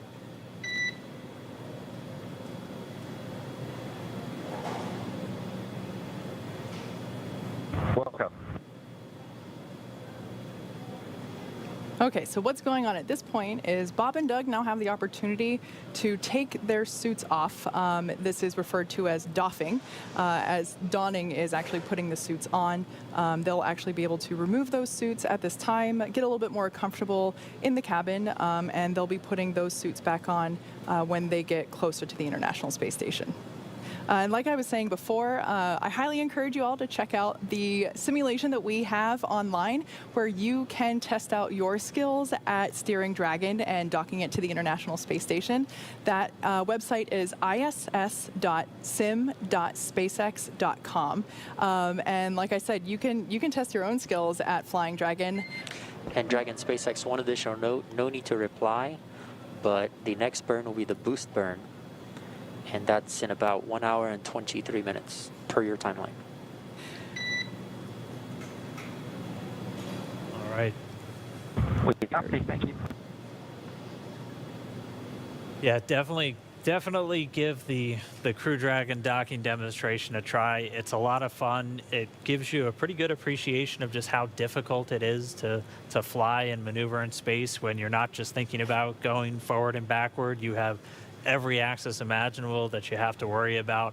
Took me a couple of tries. I know those first couple I got impatient and flew in way too quickly, and then one time started to spin pretty wildly out of control. So it's probably a good thing I'm down here and they're up there, but it's a lot of fun to check out. Yeah, I was also really surprised at how many levels of control there are and how difficult it is to actually get them all to work in sync at the right speeds. Of everyone that I've spoken to that has tried it out first, it's unanimous. Everyone went too fast the first couple tries.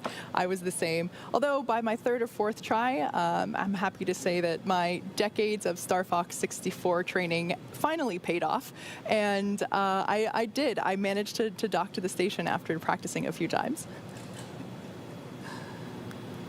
SpaceX Dragon, check. And Dragon, you were a little broken, but I did copy you.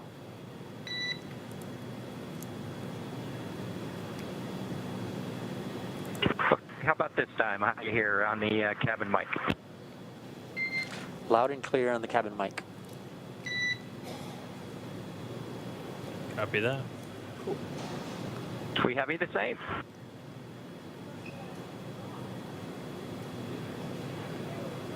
Well, with that first burn nominal and out of the way, the next one coming up in a little over an hour and 20 minutes from now, the next thing we're really going to be looking forward to is this manual free flight. So as we've said quite a bit, Crew Dragon is designed to fly fully autonomous, meaning the spacecraft does all of the navigating and burns to the station all on its own.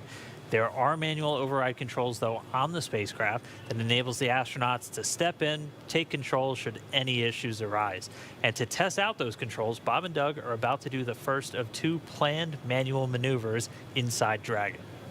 So they'll be using the touchscreen controls that we've seen at various points in the webcast, the crew display panel, and they'll practice putting Dragon in what's known as LVLH attitude.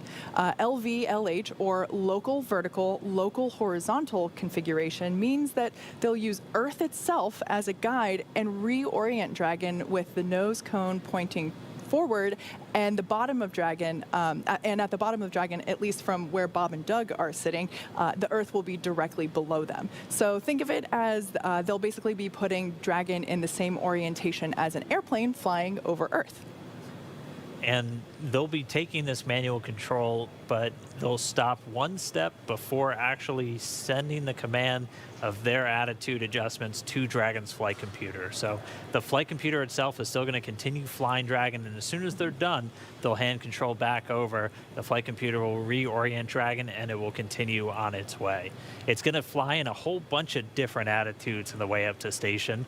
Unlike the space station pretty much only flies in that LVLH. It's pretty much always going the same direction, but that's because it's got very big joints for the solar arrays to rotate around.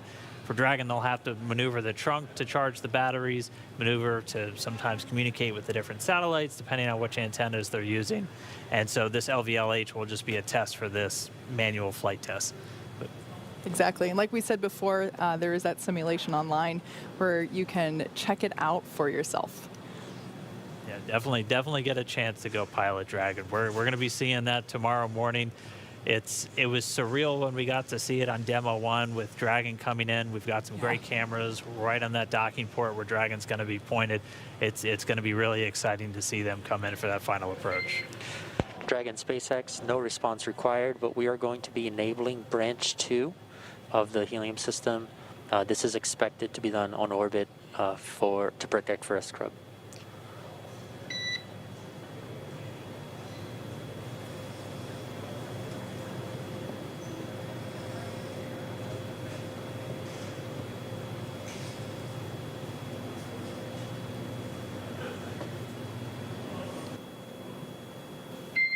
And Dragon SpaceX, this is just clarification. This will get us back into the expected on-orbit config.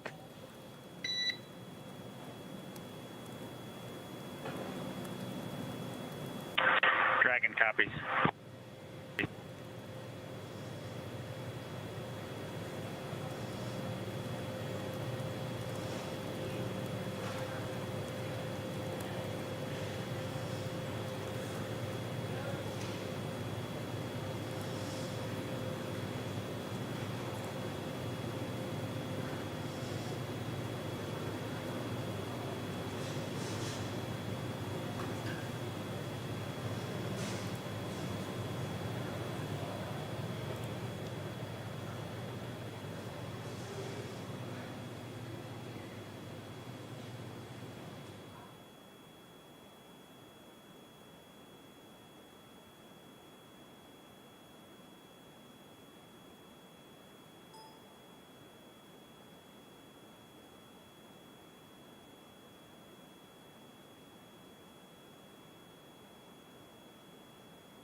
Dragon SpaceX prop reconfiguration is complete and expected.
And if you're just now tuning in, you missed the launch, so you might want to head online and make sure you go back and check that out.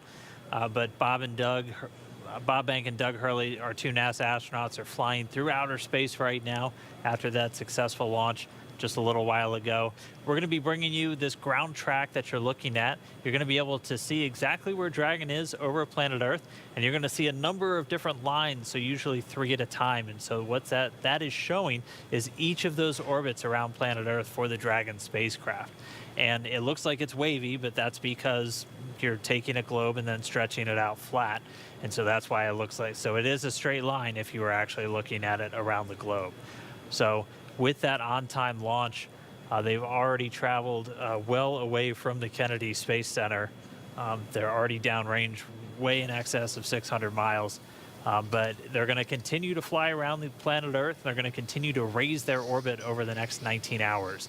They were successful in doing so with their first burn, the phase burn. That was done. And SpaceX Dragon for suit doffing.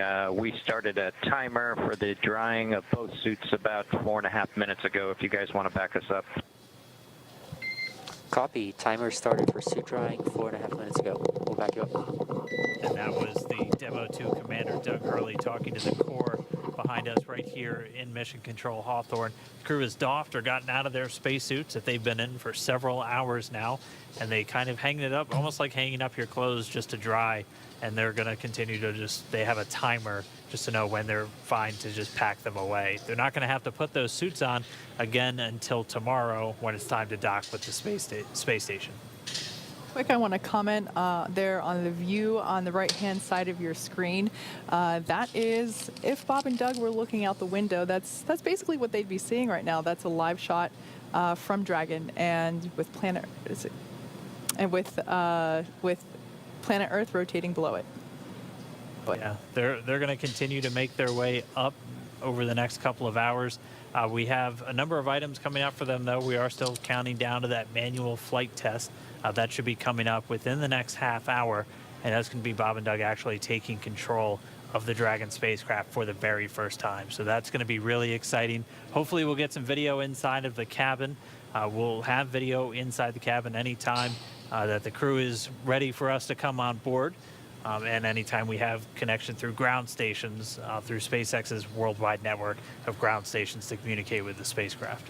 Yeah, and just real quick, I want to correct myself now that I can see the image a little better. That's actually a live shot from the International Space Station. I thought it looked like a radiator. Yeah, for a second I thought it was the Dragon trunk there. But nope, that is the ISS, so that's where Bob and Doug are heading. And like we have been saying so far, this is just the beginning of what is a 19-hour journey for them. So they've got a lot of stuff coming up. Like we've been saying, there are 5 main burns. We've completed the first of those 5 main burns, and they will be going to sleep in a while. Well, they'll eat first, and then they'll get to sleep. And that sleep portion of the mission is actually really important because we need them to be really well rested and comfortable whenever they start doing the approach phases to the International Space Station. So they get scheduled 8 hours, if I remember correctly. Yep. And I mean, you can see whenever we had the views inside of Dragon earlier, you can see that SpaceX Dragon 4.300 is complete. Copy. 4.300 complete. So again, that's Bob and Doug just getting the cabin configured. They're out of their suits, getting a little bit more comfortable, and then hopefully we'll be getting to that manual flight test in just a little while. Yeah, they'll have about 8 hours of sleep scheduled. I don't know how you can go to sleep on a day like today, but I also don't know how they were as calm and collected as they were. So again, you're dealing with some special people when you're flying somebody into space. For sure. And as we saw from our views inside the cabin earlier, they will be sitting in a sitting position while they're sleeping. Whereas on the International Space Station, they have a flat bed, if you will, that they get strapped in. So the sleeping situation that they have for their ride on Dragon is definitely a little different than what they'll have on their longer stay on the International Space Station.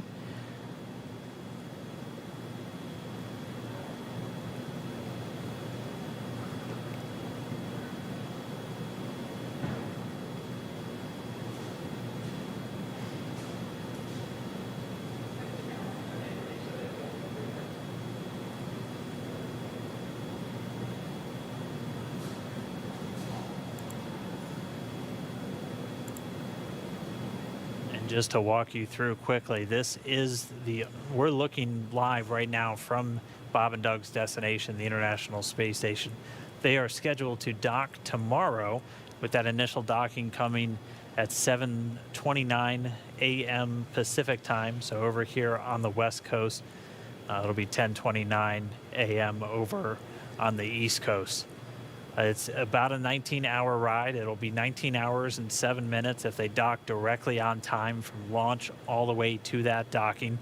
It'll take 5 successful burns to get them in close proximity to the International Space Station, followed by a number of smaller maneuvers during that rendezvous and that final approach sequence. But it's going to be a pretty lengthy trip for them to get there. And again, starting off from Kennedy Space Center just a few less than an hour ago, I think at this point. Time is starting to all flow together, but already moving in excess of 17,000 miles an hour as they continue to raise their orbit and chase down the space station.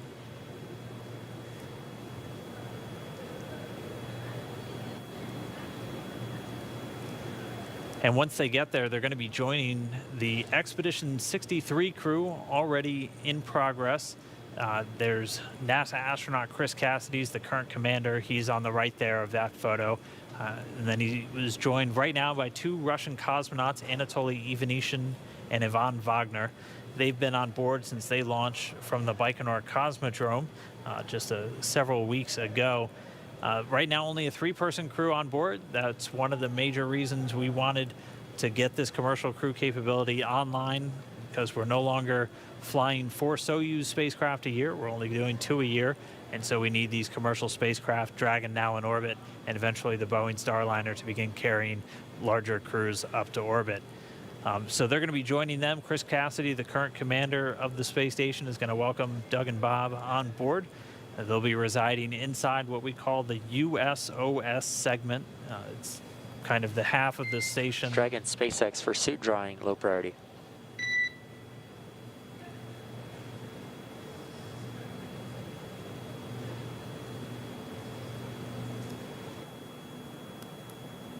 Go ahead. Yeah, we just wanted confirmation that you are drawing suit 1 or suit 2 and seat 1. Just because we're not seeing telemetry from umbilical.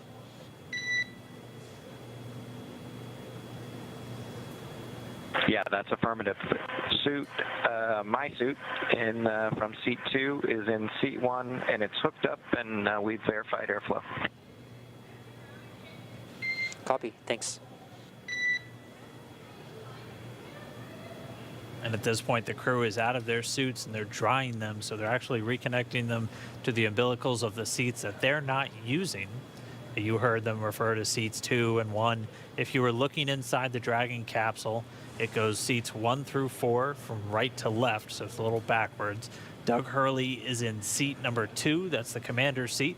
Bob Behnken seat 3, that's the pilot's seat for this flight. And obviously, nobody in seats 1 and 4 on this way uphill, but they are getting their suits connected to the umbilicals, which can provide communications when the astronauts are actually in the suit, but you can actually flow air into the suit through that umbilical, and they're just using that to dry it out now that the crew's not wearing them and they're comfortable on orbit. Yeah, I can imagine that despite that airflow going through the suits throughout the entire time of leading up to launch and launch itself, I can imagine it's still, you know, with the adrenaline and their hearts pumping, I imagine it might have gotten a little sweaty in there anyway.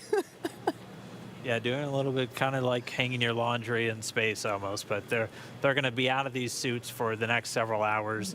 They'll be able to get a little bit more comfortable in the Dragon capsule. They will be wearing them again when it's time to dock, though. We typically have astronauts suit up anytime they're in a dynamic operation, so that's obviously a launch, anytime you're docking or undocking from a spacecraft, and then definitely on that re-entry and landing.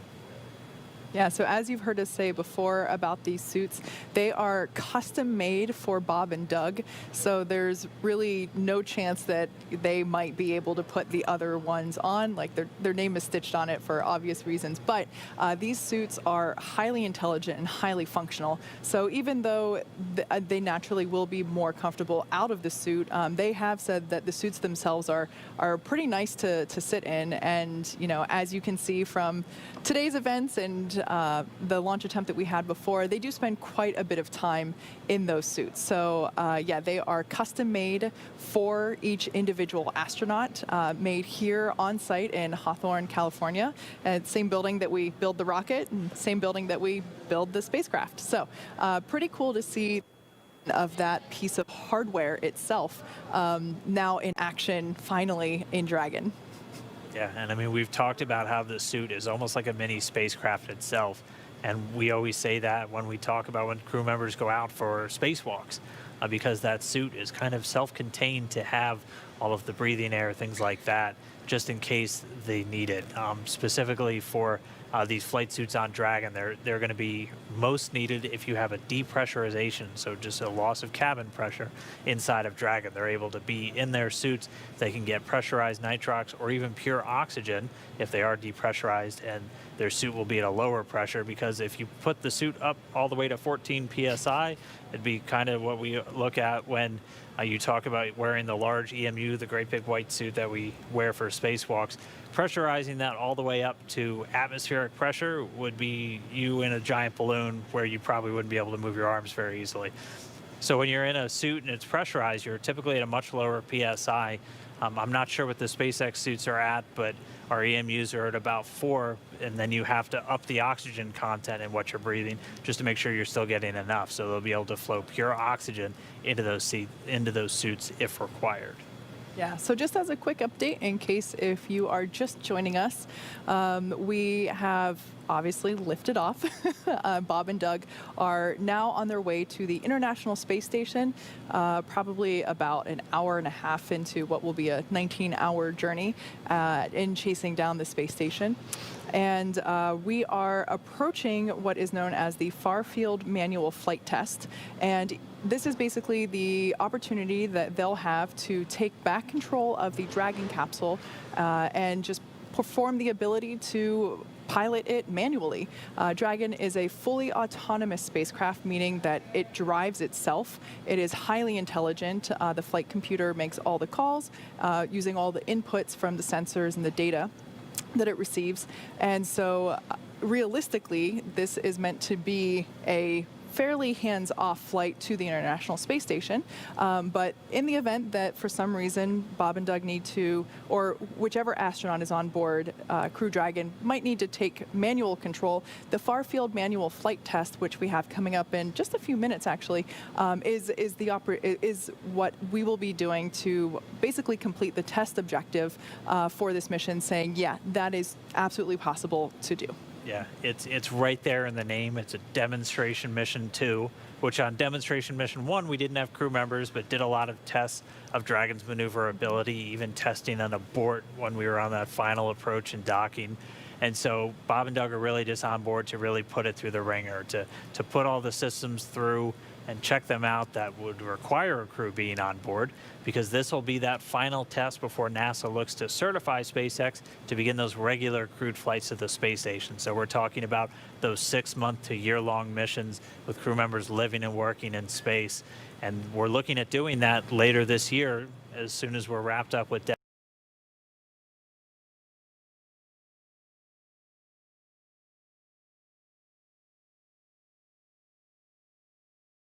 Aerospace Exploration Agency. So things aren't slowing down. We're just at the very start of this mission. It's hard to think that we're already thinking forward to the next one this quickly, but that's just the nature of the business right now. Things Absolutely. are definitely picking up in space. Yeah, as SpaceX engineer myself, part of my job is to help NASA come in and certify the hardware that we're building. So I have been inside of the capsule that's now in space. I've been inside the capsule that, as Jessica Jensen mentioned earlier in the webcast, earlier this week was just in the Dragon clean room, which is down the hallway from us here, which is now in a different building for it to complete high pressure testing. But as someone that has spent the last 5 years working for this mission that we're executing today, it is so surreal to now be performing the parts of testing, of demonstrating with the astronauts. I still remember hearing the comms check on Wednesday of, just pre-flight, making sure that all different the key players in the mission were able to communicate back and forth, as well as to Bob and Doug. And I just got chills whenever I heard that tone of them communicating back and forth to mission control. Yeah, well, it was great to see them get off the ground today, and hopefully we see them in just about 10 minutes or so doing this flight test. So we're going to continue to follow along. Again, we're here for the duration. Dragon, SpaceX for timeline. Hopefully we get a call on how quickly we get that test right here.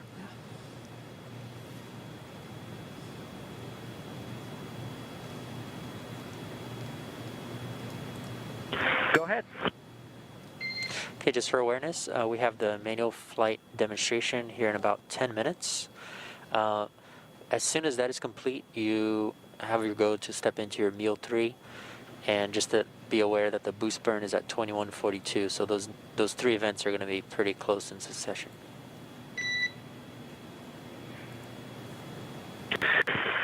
Thanks for the update. Yeah, we were looking at that. I think we're just about changed, so we'll give you a go to come back on board here in about maybe 5 minutes or so. Copy that. We'll be standing by. And also at your discretion, you can also de-stow the floater camera. And this is just prior to 2238.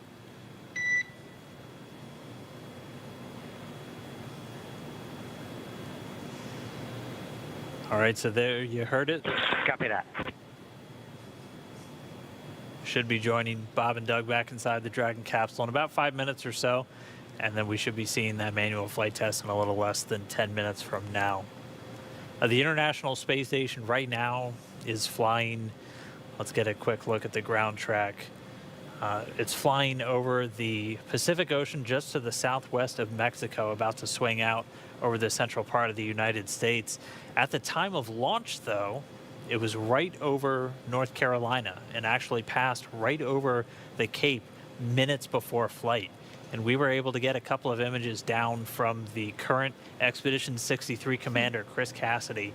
This picture is of that pad, 39A, at the Kennedy Space Center with Bob and Doug still on the launch pad, the rocket still there, taken 2 minutes before the launch. That is and incredible. He was able to send a couple of them down. So eagle eye for Chris Cassidy to snap these. We literally just got these down, so we wanted to share them with everybody. But the space station was flying directly over at the time of launch. We're almost at an hour and a half since launch, and it's already almost gone around the entire planet. Again, it's about to cross over the United States in the next couple of minutes. So that's what they're chasing down, and that's where you can kind of start to appreciate why this might take so long. When something is moving that quickly around planet Earth, it's not as easy as just kind of getting your car and going a couple miles. It takes a lot of energy, which means a lot of fuel, which can mean a lot of time to catch up to another spacecraft already in orbit. Absolutely. And the fact that it is in orbit, the International Space Station in orbit around Earth, is really critical to understand there, because in reality, Bob and Doug are only going 250 miles up. So that's basically the distance from Los Angeles to San Francisco. So when you think about, even though it does take them a long time to catch up to the International Space Station, it's because it's going so fast, and they have to go around planet Earth a number of times in order to chase it down. But in reality, they are not. They are above Earth only about 250 miles, which I believe is a pretty relatable distance for everyone in terms of understanding just how far up they go.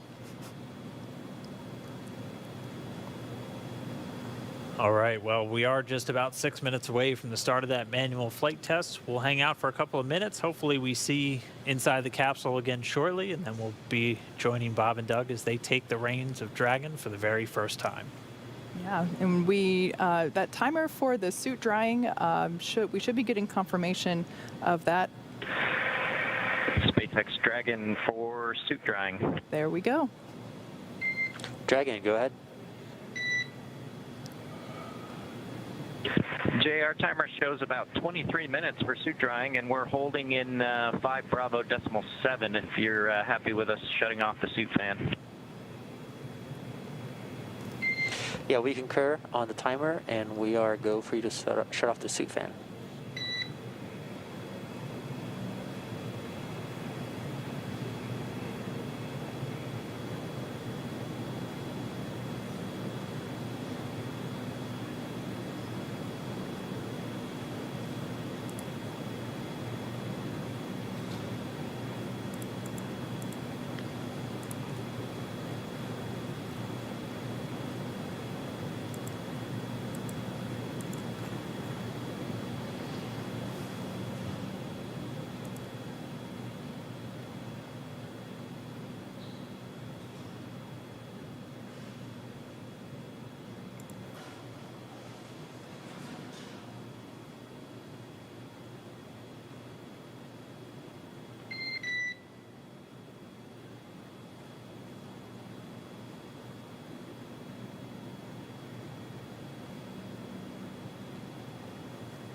We should be just about 5 minutes or so from that manual flight test. Again, we're just standing by and hopefully getting those views back inside Dragon with Bob and Doug shortly.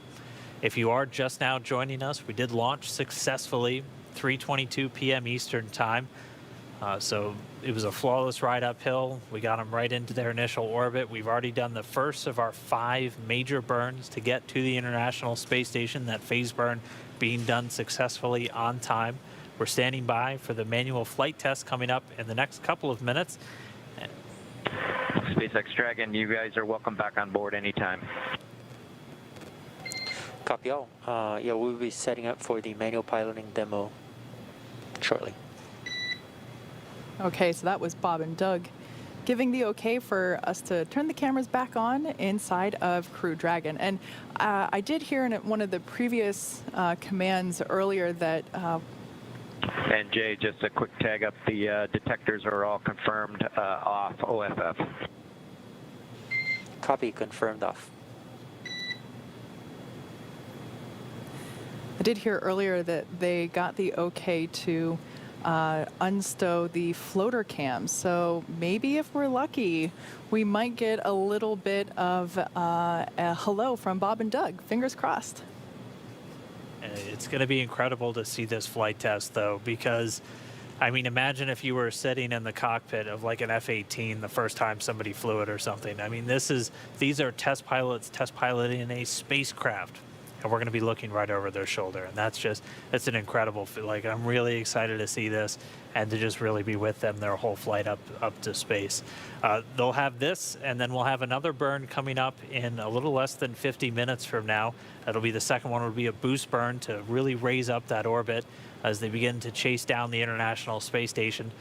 Then for the rest of the day, the crew doesn't have a whole lot. They'll have their evening meal, which we'll go through in a little while, and then it'll be time for bed. They'll have about 8 hours scheduled for sleep, and then they'll be able to wake up tomorrow and do that final approach and docking to the International Space Station. So it's already been a long day for them. They've only got a few more things, and then they'll be able to kind of kick back and enjoy outer space for a little bit. Yeah. And like we said before, this far-field manual flight test that's coming up is the opportunity for them to is the opportunity for Bob and Doug to take manual control of the Dragon spacecraft, just to demonstrate that it is possible to do so in the event that they need to steer it themselves. This is a demonstration mission, so this far-field manual flight test is actually one of our big test objectives for this mission. So that'll be really exciting to see. But touching on the point that Dan said, which, by the way, that test should be coming up in a... And Dragon SpaceX, for awareness, we're back on board. Dragon copies. Welcome aboard. All right, so that was the confirmation that we should be getting camera views inside the cabin once again. And there we got them. So we can see they're looking at their touch screens, preparing for this manual test that will be coming up in about 30 seconds.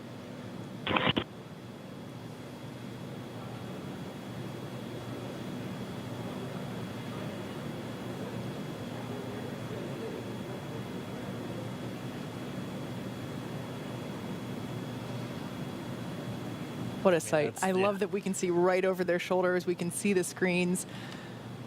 Yeah, it's just incredible. If you keep your eye on the displays, the one on the far left will look very familiar to you if you've done that automated, or not, if you've done the manual docking demo that we were talking about a little bit earlier on the SpaceX website.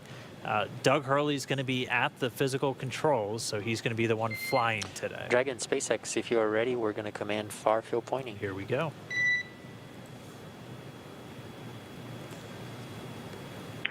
We are ready. Copy. I'll give you the go after the transition is verified. So again, they're going to put Dragon into a far field pointing. So they're going to put it into a special configuration just to let the flight computer know that, hey, this manual flight test is happening, and then the flight computer won't be trying to fight it or adjust the attitude at any point during this. And again, all of the inputs that Doug is going to make as he's doing the manual flying, they're not going to send those final commands to the flight computer. So when they're done, flight computer takes back control of the spacecraft, continues flying on its way to the station. Yeah, so I would imagine that right now they must be really excited to conduct this test. Bob and Doug are test pilots. This is what they live for. And for them to have the opportunity to test out a completely new vehicle, this upcoming test is certainly something that I'm sure they've been looking forward to. So we're just going to continue to stand by. We'll get this test started. We'll be hopefully over their shoulder the whole time, and we'll bring you the results after it's concluded.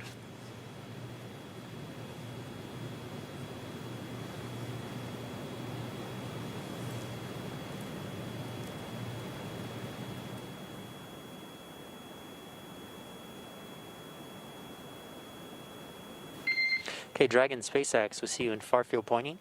You are go to perform manual piloting test per 4.042, far field manual piloting. The test must be completed by 21:26.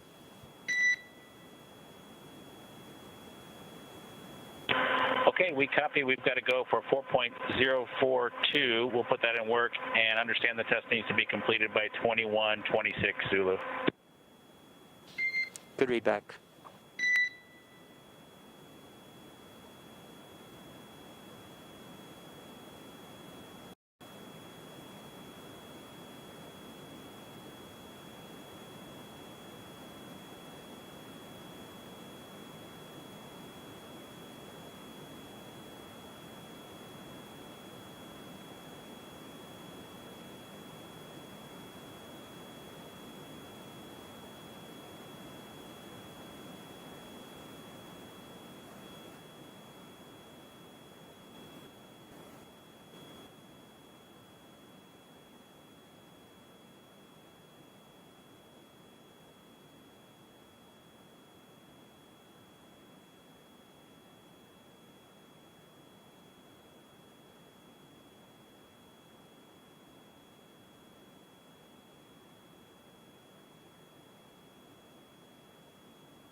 This is Mission Control Houston. For those of you watching, Bob and Doug are inside the Crew Dragon vehicle performing the manual flight test. You can maybe see a little bit on the front screens here from the inside cabin. Bob and Doug manually piloting the Crew Dragon. They're in something called local vertical.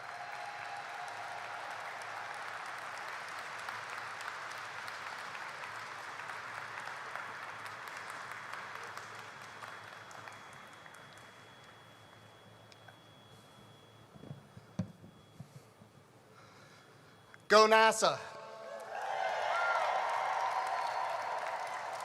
Go SpaceX. Go America.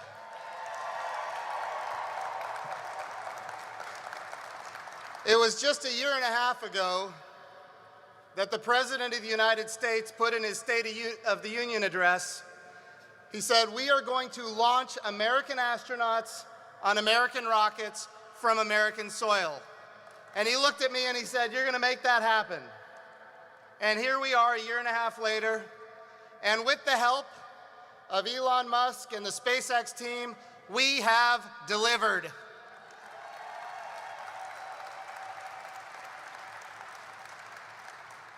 But of course, the President's agenda is just beginning. There is so much more. He turned around and he recreated a moon program. And he said, we're going to go to the moon for a purpose because we as a nation are going to get to Mars. And I will tell you, this area, this little agency we call NASA is excited about it. I want to tell you a quick story. My job is to introduce the Vice President of the United States, and I'm going to do that in just 1 second, but I have to take a moment. It was about 9 years ago, that the space shuttle Atlantis landed right here for the last space shuttle mission in the history of the United States. And the next day, 2,000 pink slips went out. And over the course of the next 2 years, this area went from 15,000 jobs down to 7,500 jobs, devastation for the Kennedy Space Center, and really a lot of very disgruntled NASA employees.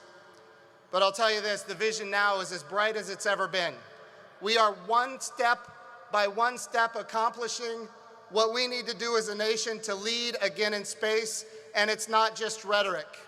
The President is backing it up with his budget requests, and we're getting bipartisan support in both the House and the Senate for this very aggressive space agenda that includes NASA, but it also includes the brand new Space Force, which is a great partner of ours right here at the Cape.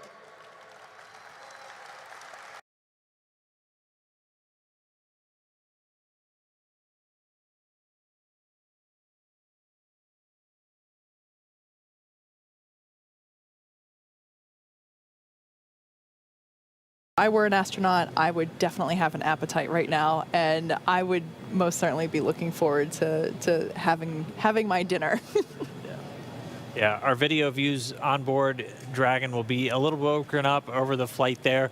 We'll obviously get a lot of great views of the spacecraft on its final approach to the International Space Station tomorrow morning, which we are going to be looking forward to. Again, it's about a 19-hour trip from launch till docking. We'll be looking forward to that docking tomorrow morning.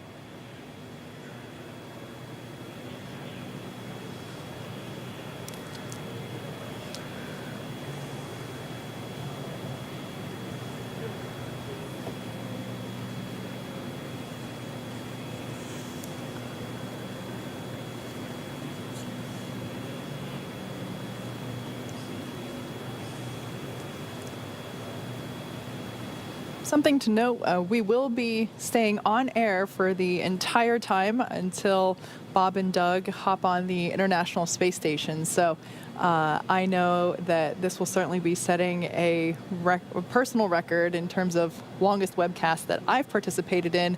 I think second place was the Demo 2 Splashdown, or excuse me, the Demo 1 Splashdown webcast. But yeah, we will certainly be live this whole time, bringing you updates from Bob and Doug as they approach the International Space Station and eventually climb on board.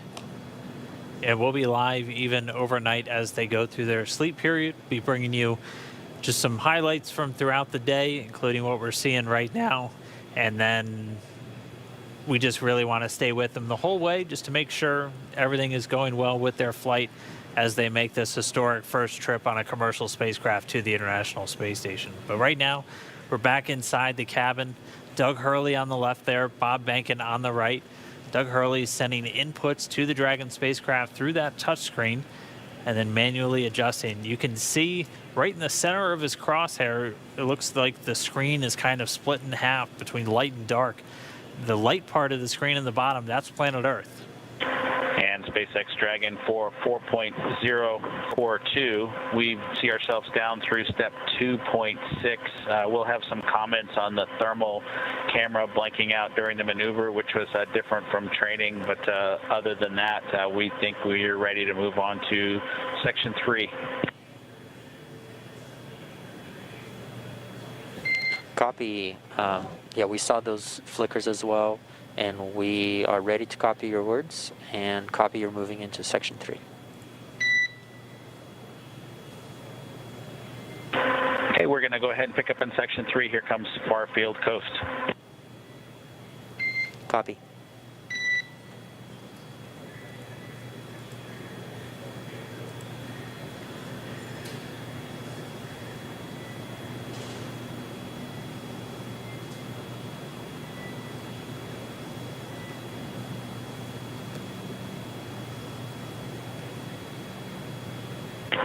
And we're down to 3.4, SpaceX. We're ready for you to command back to far wait.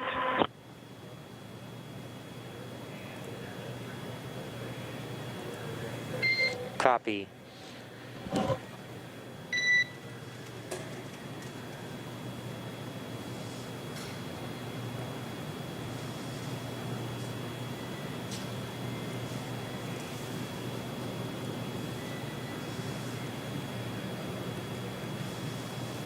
And Dragon SpaceX for this place. Go ahead. Yeah, this is to mitigate a risk for a benign command being sent. We'd like you to go to audio settings from the display you use for manual piloting and adjust the gain setting for seat 1 or 4.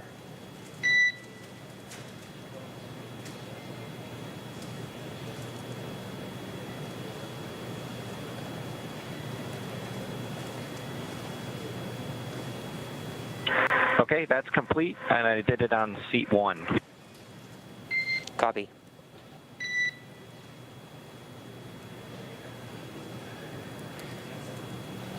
And expect the transition to far wait momentarily. Okay, copy that.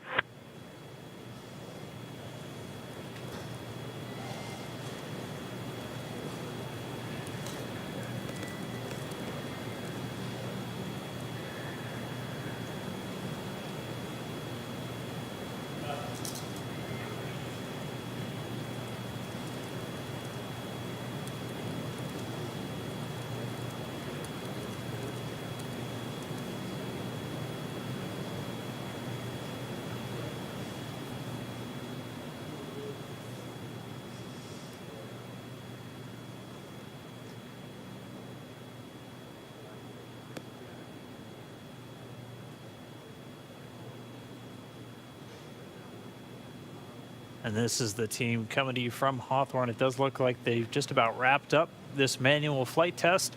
So again, we're able to watch Doug Hurley, the commander of Demo 2, take control of the Dragon spacecraft using those touchscreen displays.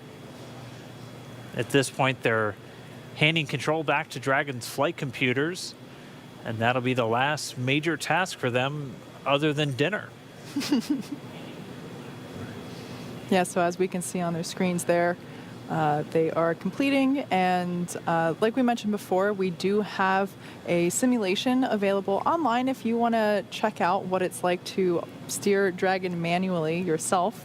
Just head on over to, I believe it's iss-sim.spacex.com. Yep, that's the one. And at this point, you've seen what the actual Dragon controls look like. So the ones online will look very familiar. Looks like we did just lose that ground station connection, so the video drops out inside the cabin.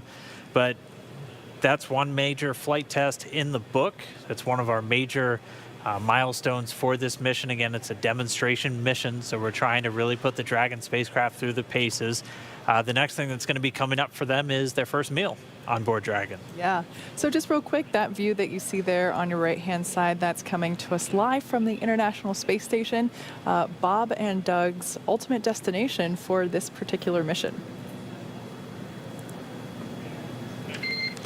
Dragon SpaceX, you are now back in far wait. You're welcome to start your meal at your discretion. We've reconfigured interior cameras to no interior, and enjoy your new spaceship. Wow, we are definitely doing that. Yeah, let us do a little housekeeping, and and get a little bit of dinner, and we'll call you back and bring you on board once we get everything cleaned up. But it's been a spectacular spaceship so far. Congrats to the Dragon teams and obviously everybody there in Hawthorne that's done all this work to get us up here. Thanks, guys. Boost burn is in 30 minutes, and next time you'll hear from us, it will be with Laura.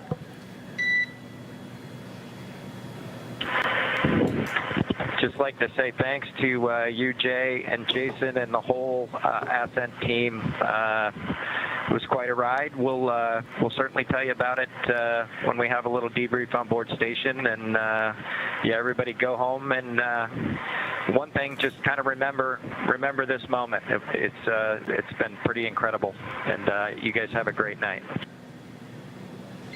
Thanks. You too, and we'll be following along.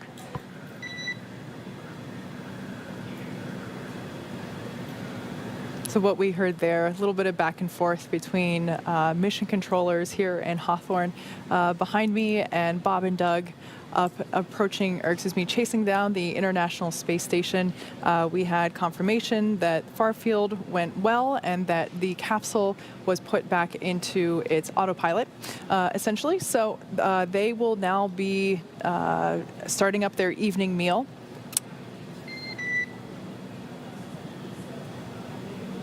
Okay, I guess there was no comms there. So like I said, they're going to start their first meal on board Dragon. They have enough food on Dragon for 12 meals, along with the snacks for the trip up. As we heard Bob and Doug describe before launching, the food is similar to MREs, or meals ready to eat, which that's what they consume during their time in the service with the military. So their MREs are essentially prepackaged meals that are ready for consumption without any heating or addition of any ingredients. They, of course, also have about 30 liters or 8 gallons of water up there with them. Yeah, it's just the food to kind of get them to the space station. Once they arrive on board, all of their food is waiting for them, and they'll be enjoying the same menu that long-duration crew members have on board. It has quite a bit of variety, and it's a lot of thermostabilized or dehydrated foods or irradiated foods. So really just made to be shelf stable, so have a really long shelf life. A lot of the food that flies to station is good for at least 2 years. And they're able to extract a lot of the water from the food before they fly it, which saves on weight. And we all know that weight means more fuel, which means more money when we're launching things into space. Weight is everything. And once they're on board, they can just add water back into the food through special water dispensers on board the station and just heat it up. And they have everything from shrimp cocktail to they get pretty cool holiday meals. I know they always get turkey and stuffing and things like that on Thanksgiving. So they'll just have that once they get on board. Yeah, it's really interesting to hear what kind of food is available on the International Space Station. And depending on your mission as an astronaut, you could be up there for a few weeks or a few months. So it's safe to say that I can certainly appreciate the excitement we see on their faces when they open up a cargo Dragon mission that has fresh oranges, because that isn't really a standard option available to them. So it's pretty awesome that we're able to send them treats like that, that puts it into perspective in terms of what is available and what space food actually entails. It's not all just dehydrated ice cream, although I am a sucker for dehydrated ice cream. Yeah, coincidentally, the biggest thing that they usually look forward to is ice cream flying up in some of the cold packs on spacecraft like the Cargo Dragon. So always a treat for them. We haven't heard if they're bringing up any special treats for Chris and their Russian crew members, but I'm sure, again, we'll follow along the crew members on their social media, and we absolutely encourage you to do so. Both Bob and Doug are on Twitter, and you can go check them out and follow their entire mission throughout and just see what they're doing in space every single day. Yeah, they're also both on Instagram. And I have found that their posts have been really interesting over the last few days. I got a chuckle when I saw Doug post the breakfast, steak and eggs. I always wondered what they would be eating the day of, and what really fascinated me was that NASA has plates I was not expecting there to be a NASA plate being served to them, and I just thought that was a nice little insight into their life as preparing for Demo 2. Yeah, the meatball's everywhere right now. It's everywhere. I personally, you know, I'm a big fan of the Worm. I'm certainly with my co-host Lauren Lyons on Team Worm there from the earlier webcast. Just real quick, we have a tweet that we would like to share with you all. Proud to yield the title of the last commander of an American launched spacecraft to @AstroDoug, who with @AstroBenkin has returned U.S. to space from KSC after 3,252 days. Well done at Commercial Crew and SpaceX. Yeah, and of course, so that tweet comes from Chris Ferguson. He was the commander of the very last shuttle mission, STS-135, which Doug Hurley was his crewmate and his pilot for. Chris Ferguson works with our other commercial crew provider, Boeing, and he's been instrumental in the development of their Starliner and will be on the first Starliner mission to carry people along with NASA astronauts Mike Fink and Nicole Mann. So really cool. It's really just kind of a big spaceflight family. We all like it when each other succeed, and so it's really great to see those words from him. Yeah, absolutely. So, like we said, the crew will be coming up to their evening meal. Like we mentioned before, they are MREs, or meals ready to eat, which is what Bob and Doug both would have consumed while they were serving in the military. So they would be pretty familiar with this. I associate MREs with kind of like camping food, your granola bars, you know, the things that you can just pull out of your backpack and eat on the way. No water added, no temperature changing, you know, just straight out of the package. So yeah, that's about what they should be doing now. As we are, let's get a quick check. We're approaching the T+2 hour mark here in a few minutes. So gosh, I can't believe that we lifted off 2 hours ago practically. Time has flown and stayed still all at the same time. Yeah, it definitely doesn't feel like it. I mean, in addition to that meal, though, the other major milestone we're going to be looking for is the second of our 5 burns to get to the International Space Station. It's going to be the boost burn. That's coming up at about 2:42 p.m. Pacific time, or in about 22 minutes or a little bit more. So we're going to be looking out for that. We're going to be following each of these burns as they happen, as those are really the critical mile markers essentially on the flight to the International Space Station. After a calculated amount of time based off of our orbital data, they're going to do this boost burn, and that's going to raise Dragon's orbit to just about 10 kilometers lower than the station itself.